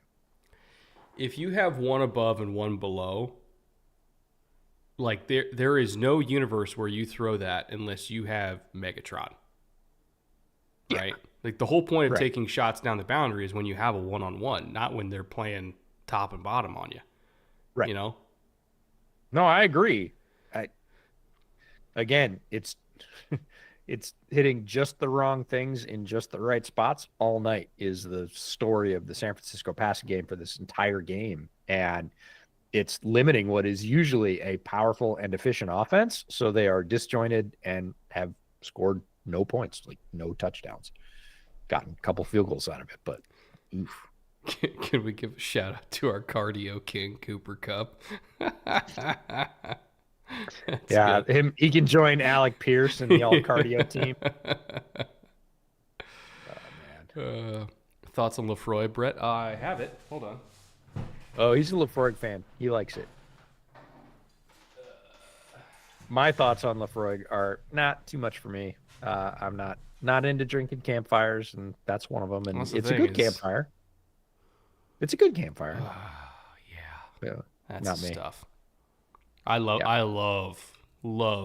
heavily peated Islas, especially this time of year when it's cold and like you get the smoke. Oh, what's really funny is I love the smell of peat, like peat and burning peat, which is a fuel if you haven't been to Ireland or Scotland. And literally, when you drive down the road in Ireland in the morning, the peat deliveries have come. It's like milk deliveries or like firewood deliveries, basically. And they bundle it in yellow plastic straps, like the ones that come around bundles of newspaper, and they just drop it they drop like plates of it that can be broken up and put in your fireplace on your front porch. And so when you drive through small town Ireland in the morning, literally the whole road smells of peat because there's bundles of it on everybody's front porch. Mm-hmm. And I love that smell. And I love the smell when it's burned. It's amazing. But I do not love it when drinking it's used to filter liquor. Like it's not my favorite. But so it's a smell I really enjoy, but it's not a taste I really enjoy. So I don't know. Maybe I'll hit my head one day and get synesthesia and be like, this is the best thing ever. I can't get enough. I love it. Yeah. I know you love it. And then there's the Balcones, the Brimstone. You love that one too. Well, not as much, but I will say, for Balcones fans, this is going to sound sacrilegious.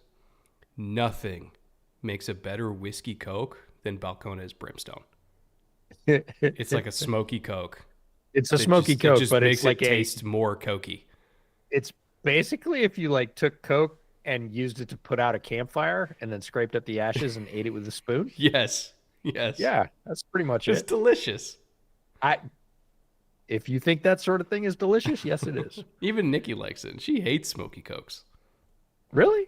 Yeah. I don't mind a smoky Coke now and again, but like Macallan and Coke, like a really good smoky Macallan and Coke is really nice. Nikki, I know that's Macallan. sacrilegious. Yeah. We went to a wedding a couple years ago. It's one of those expensive New York weddings where all the food is really good and all the drinks are really good. And at the bar, keep in mind, open bar, unlimited, they had a bottle of Macallan 12. me and Nikki went through that whole thing.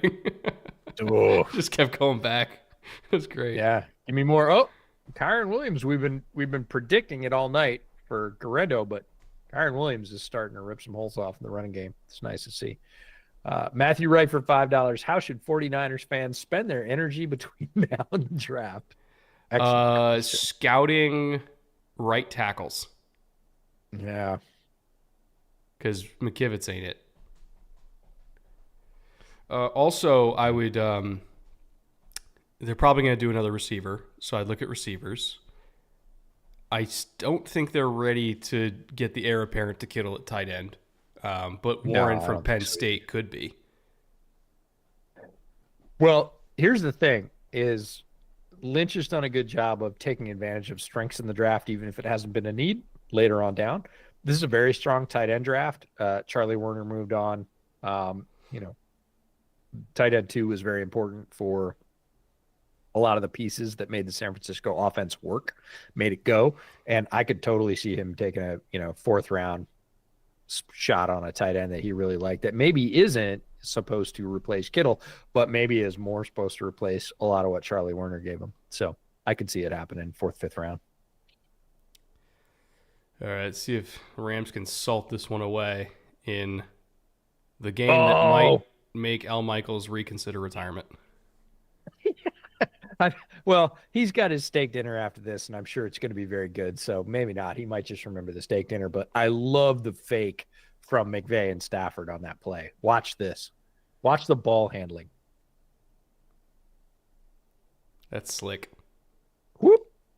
So open because of it, right? The entire half of that field is open. And who did he throw it to? Colby Parkinson. But I don't think he hit his 19.5. Or 9.5. He hit 7. It was 9.5, and I don't think he hit it either. Now, Pearsall was 17.5. He's got 16, so hooray me. Right. You're just you're taking Cup has 0. Yep. Oh, great spin from Kyren Williams. Avoids really serious contact and, sort of shakes off what would have been a large hit, which do add up over the season, and gets 3 more yards out of it, so double win. Kyle looks like he's ready for the season to be over. I'm not going to lie. He hasn't looked happy for about a month. And I'm not saying, he wants out of San Francisco. He's going to get traded to the Bears. I'm not saying that. I'm just saying he looks over it. Like, he looks over this year. If you gave him the Madden console right now with the button set on sim to the next season, he would press it. He would be hammering the button. And I think most Niners fans would too. Honestly, probably this was it, as evidenced by Matthew Wright's question. Thank you for the $5, Matthew. Appreciate that. Noah Kennedy for $4.99. What chances do the Steelers have without Pickens? Can't see Mike Williams and Van Jefferson cooking against that defense. It's one of those in aggregate. Both of them probably can recreate what Pickens gives them because Williams will give them a few of the bigger shots. Kind of reminds me. I can't say that. People will take that the wrong way. I'm not going to say that. In the aggregate, I think that they can do a decent job of recreating Pickens' productions, but the problem is you need both of them, and that's kind of 2 roster spots per one. Russ has been spreading the ball around pretty well in the last couple of games. Do they have a fighting chance? I think they do. Are their chances as good? Their margin's not as wide. Like Russ just can't chuck it up the way he can with Pickens, because Pickens is one of the greatest chuck it up receivers in the NFL right now. Williams is a lesser version of that. So he's going to have to be more accurate. He's not going to be able to throw it like these guys were throwing it through the first half, sort of underthrown into the inside. Williams isn't going to convert that. Pickens might just climb right over the guy and take it away anyways. So again, the envelope for them to do the same things is narrower, and they'll need two guys to do it instead of one. So it's just all the sort of degree of difficulty sliders are moved up a little bit with that lineup. It's not to the point where they're pegged and it's, completely impossible. Like, no, they're definitely not going to win. Is it going to be a challenge against that defense? Yeah. I'll be honest. Even if they had Pickens, I still wouldn't feel super confident. No, I'm not picking them right off. Am I absolutely writing them off because of no Pickens? No. Is their window smaller? Are they going to have to be more accurate, more precise, and, stay away from turnovers even more so than they would normally? Yeah, they're going to have to do all those things. I think the Eagles win this game 75% of the time if it was played 10 times, right? Like I think and it's not saying the Steelers can't win, but the Steelers have to win a very specific way, and unfortunately the Eagles are good against the thing that the Steelers like to do.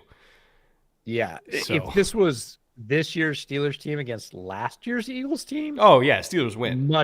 Much more level playing field, because Pickens against Bradbury, that's food. Throw outside on the corners all day long. You can't do that anymore. And you can't throw against the nickel either, it turns out. So, and the D-line is pretty darn good against the run. So Najee's per carry average is probably going to be something starting with a 2, maybe a low 3. Around there. It's going to be rugged. So we'll see. Tasker McCauley for 249. Thank you, Tasker. Panthers draft defense or wide receiver first round? I would probably say defense, because they're going to be a top 5 pick. Defense. And none of the receivers are going to probably, and I don't know this for sure. I would be surprised if any of the receivers have a higher grade for me than like Abdul Carter, right? Or and they need any of the Michigan defense guys. Like, they've been drafting offense, and the offense isn't bad. The offensive line's not bad, really. It was a quarterback problem. They seem to have turned that around. Bryce really seems to have turned a corner. If you've been watching him play over the last month, there have been some really joyful football plays in there. He looks like the Bryce that we hoped we were going to get coming out of Alabama, which is amazing, because usually when people dip as low in their career as early as Bryce did, they don't rebound. Like, that's not a thing. Bryce has rebounded, and like fully rebounded, which is amazing. And they've been drafting receivers, and they drafted tight end. They drafted J.C. Sanders. Like, they are bereft on defense outside of their main defender, who is hurt this year, who is not playing. They're going to draft defense early and often on that team. Abdul Carter is too undersized. I think it depends undersized for what role, right? Are we talking like a full-time edge? Or are we talking like a Leonard Floyd, Andrew Van Ginkel, Kyle Van Noy style versatile Sam linebacker that takes some snaps off ball, some snaps on ball? He can rush off the weak side edge on third downs. He can play over the tight end on early downs. Like, I think if the argument is Abdul Carter is too undersized, what that argument really is we're not creative enough to put him in a role where size isn't as important, right? Like, we're not asking him to play 5 technique. Like, we're not doing that. We're not going to try to do the thing that the Falcons did with Vic Beasley, where it's like, hey, you're 235. You're going to be handing the dirt every single snap. Like, I wouldn't do that to him, right? Because that would be a waste. It would be a waste of what he does best. So I would want him to be as a Sam linebacker that goes forwards and backwards, right? Use him both ways, because you can. And then, if you're lining him up that way, guess what? He's going to get matched up in pass pro on tight ends and running backs. He's going to whoop their ass. So I think the Abdul Carter size thing is more about lack of creativity than his actual size. You got it. 4 to go. Come on. We're going to celebrate the wins as we get them. Cool. He got 20 yards. The other thing is, like, the Panthers don't have to draft Abdul Carter. There's a lot of other high impact defenders they could that are take going to be Mason worthy of the Graham, pick. like Mason Graham next to Derek Brown, and just say you don't get to run today. Like that's right. It's the Titans strategy. Yeah. Right? We're going to have two nasty defensive tackles. Good luck. Ben for $2. Packers defense versus Hawks offense. Who you taking? I lean Hawks offense slightly because I really like Geno and I like these receivers, and I think Grubb is starting to kind of come into his own. But at the same time, Packers defense is way better than people give them credit for. Again, I lean Seattle, but not strongly. Yeah, it's a good matchup. Packers are going to stress the Hawks more than their last two matchups specifically. And the passing game for Seattle has started to come on because the running game has started to come on. And when they were passing at a 70-75% clip early in the season, teams knew what they were going to do and that they weren't going to pivot back to the run game. And even if they did, they probably weren't going to hurt them that much. Now there's much more balance. So both facets of the Hawks offense have started to open up. And again, they've had the top defense in the league for the last month. So Packers are going to be a good test defensively for the Hawks, but the Hawks offense is starting to click in ways that it hasn't really all season. A lot of those tie back to the offensive line, but going to be a fun matchup. And like these two teams have played normal games against each other ever. Yeah, like they haven't. They just don't do that. So it's going to be wild. K9 is day to day, so it's looking like Sharps again, which is, I mean, just fine. Zach Charbonnet's great. So he was averaging 6.2 yards a carry last week. So like, let's go over the last 2 weeks. Didn't have that many carries the week before against the Jets, but then was the starring back against the Cards and absolutely ripped them. So over the last 2 weeks, all of his carries, 6.2 yards a carry for Charbonnet. So he's more than capable as a quote unquote fill in. K-Walk more explosive. Charbonnet, very good back, both in the short passing game and in the running game. So, Monster Thomas for $2. We tried telling you all about Purdy. I still think Purdy's shoulder is really bothering him. Yeah, he's not right. Like, this isn't how Purdy normally looks. This is abnormal. So something's going on. Combination of weather, but I think it's more than that because as the weather has fallen off here, Stafford started to return to look like Matt Stafford, and Brock Purdy has not started to look the way he looks on a week-to-week basis. Again, this is not a one-off sort of thing. And I think people that didn't like Purdy for one reason or another throughout his career so far are always going to be looking for times where it doesn't work. And they're going to be like, see, I told you. And they're going to avoid all the times that it has worked. And I think that goes for any player in the NFL, whether it's, Justin Fields or it's some defensive tackle you like. Hey, EJ, anybody could light up a really good Steve Spagnuolo defense in the Super Bowl. That's a cupcake. That's the thing is when Spags comes away and goes, that guy is really good and pushed us to the limit. We had to change what we were doing because he basically overrode our game plan.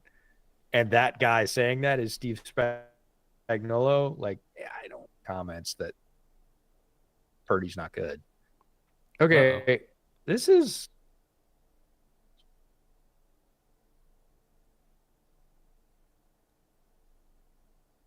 kind of concerning. You still got me, H? Yeah, no, I've got you. Did it lock up on your side again? Yeah.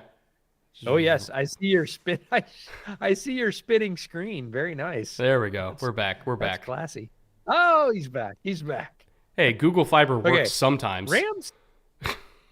Yeah, real hot when it does work. Rams have struggled, I'm just going to say mightily in the red zone tonight, which I don't know. I'm going to have to go back and look at their season trends after this. Does this feel normal, Rams fans? I don't remember them struggling this much in the red zone. Maybe they have all season and I've just missed that through one thing or another. But tonight, they have been helpless in the red zone. Every time I've been like, oh, they're going to score a touchdown.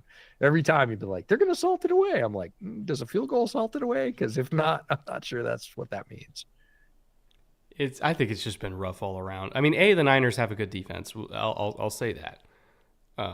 But just the execution for both of these teams has been kind of horrific outside of a couple drives.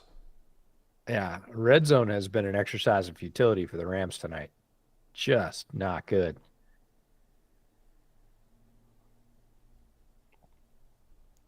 Did the stream freeze for anyone else? I mean, it freezed on my end, and I'm running the damn thing, so I assume it froze for all of you guys too.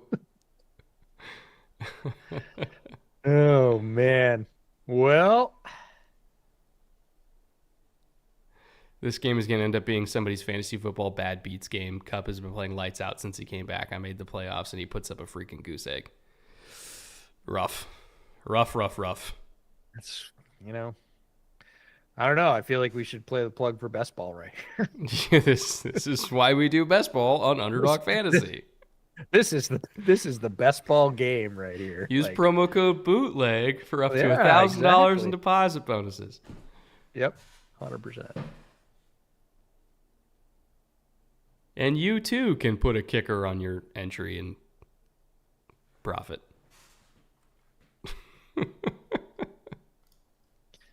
Dude, of course. Like, I love to discount all the curse notions because, things are 50% anyways. Either going to win or they're not. And no matter what you say, people are going to pick out the ones where it goes the opposite way and go, it was your fault. But honest to God, no kickers on the slip and just kicking points. That's all we're taking tonight. No touchdowns, either team. If you'd told me that before this one, whether or not, I would have been like, no, somebody's scoring a touchdown tonight. Nope, no touchdowns tonight. Just field goals. Who is the free pick tonight? Purdy. But it was half a yard, so You win. you win. You got that one. Barely, but you win. Oh my goodness. And the interception does not take away his half a yard, so you still win. When the running back is picking up Chris Jones, you fucked up. The thing, Spags is very good about kind of forcing you to do that, though. Yeah. They did it to the Ravens, too, with Justice Hill early on. In terms of they forced him into a full slide based on the front presented because they knew that they were going to have to full slide away from Chris Jones. And that's kind of a Spags staple is either he's going to line up in a way where he's going to show either 4 weak or 4 strong away from Chris. There's a Debo return. He's going to show 4 weak or 4 strong away from Chris when Chris is lined up on the edge. And he's going to say, look, you have 2 options. You can add in protection and take away receivers. So we're going to be able to outnumber you in terms of coverage. You're not going to get anything. Or you can full slide and trust your running back against Chris Jones and try to get the ball out early.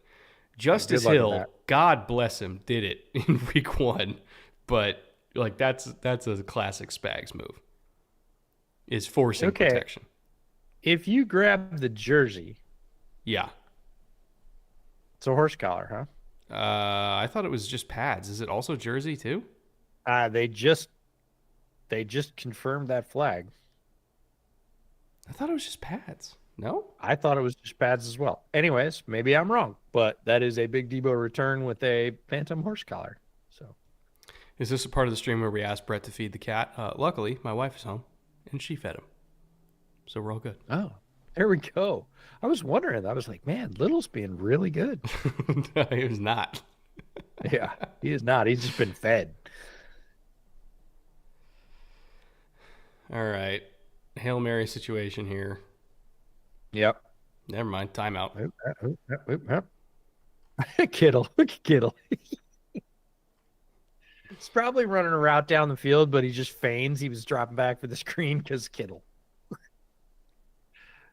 EJ's video and audio are just a tick desynced, or is that just my imagination? That might be left over from that little internet hiccup that Google doth bestowed upon me.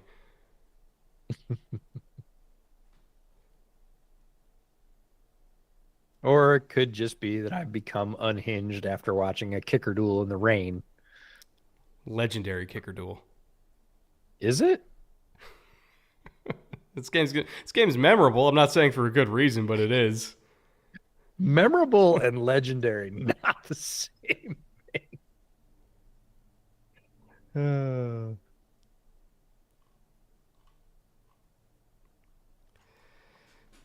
And I'll be honest, Brock Purdy is not one of the first 20 choices I would have right now for throwing a Hail Mary, not with his shoulder fucked up like this. No.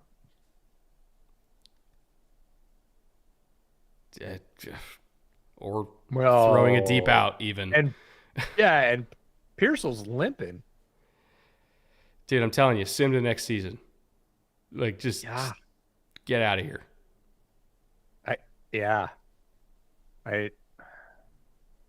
Perna's got to do a video on this game. I think he's not going to. The new. The new, old way to lose a football game. And okay. Good on the Rams for a rush. Okay. Thank you for putting together a pass rush in a Hail Mary situation that was not completely useless. Everybody learned their lesson from the Chicago game, it seems. I appreciate that. I'll just take the bullet for the rest of the league. All right. Rams win 8-6. San Francisco 6-8. Their season effectively over at this point because they're going to be in third place in their division at best. That's pretty much all she wrote for the 49ers season. Look, I've seen a lot of football games in my life, EJ, and that was one of them. It's true. It qualifies as a football game. It did finish. We did get a result. It is official. That's what we got to say about that particular game. This is the kind of game that's like terrible in the moment, but then it gets to be Memorial Day, and you'd kind of kill for it. I would watch that kicker duel between the Niners and the Rams right now because I'm just that Jonesin for football. Well, picking out all the good performances and the rookies and whatever else. Yeah, we will become that hungry for football, but right now it's just after Thanksgiving. We're not that hungry. For the 500 of you that endured this with us, we appreciate you as always. Strong stuff. We love all of you for entertaining us as much as we entertain you, because believe me, we need your entertainment while we do this. That's right. Thank you for all the interaction. Thank you for the love. Thank you for the questions. Thank you for everything. We look forward to you challenging the Brock Purdy discourse with us next time. I don't think I have anything else. EJ, any final words? I don't have any more about this. I do not envy the Amazon crew. They need to make some more words about this football game. We do not, mercifully. It happened, and now we can forget it. So that's correct. We have a podcast coming out. I don't know if it's tomorrow or the day after. Late tomorrow, early Saturday, sometime in there. Looking at a few of the games this week. We're examining what actually is the problem with the Eagles passing game. We're going to talk about how the Rams ironically lit up the Bills and if the Lions can replicate that formula. We'll talk about the Bucs, and we also talked about the Seahawks. Talked about the Seahawks run game. So hope you guys enjoy that. And until then, later.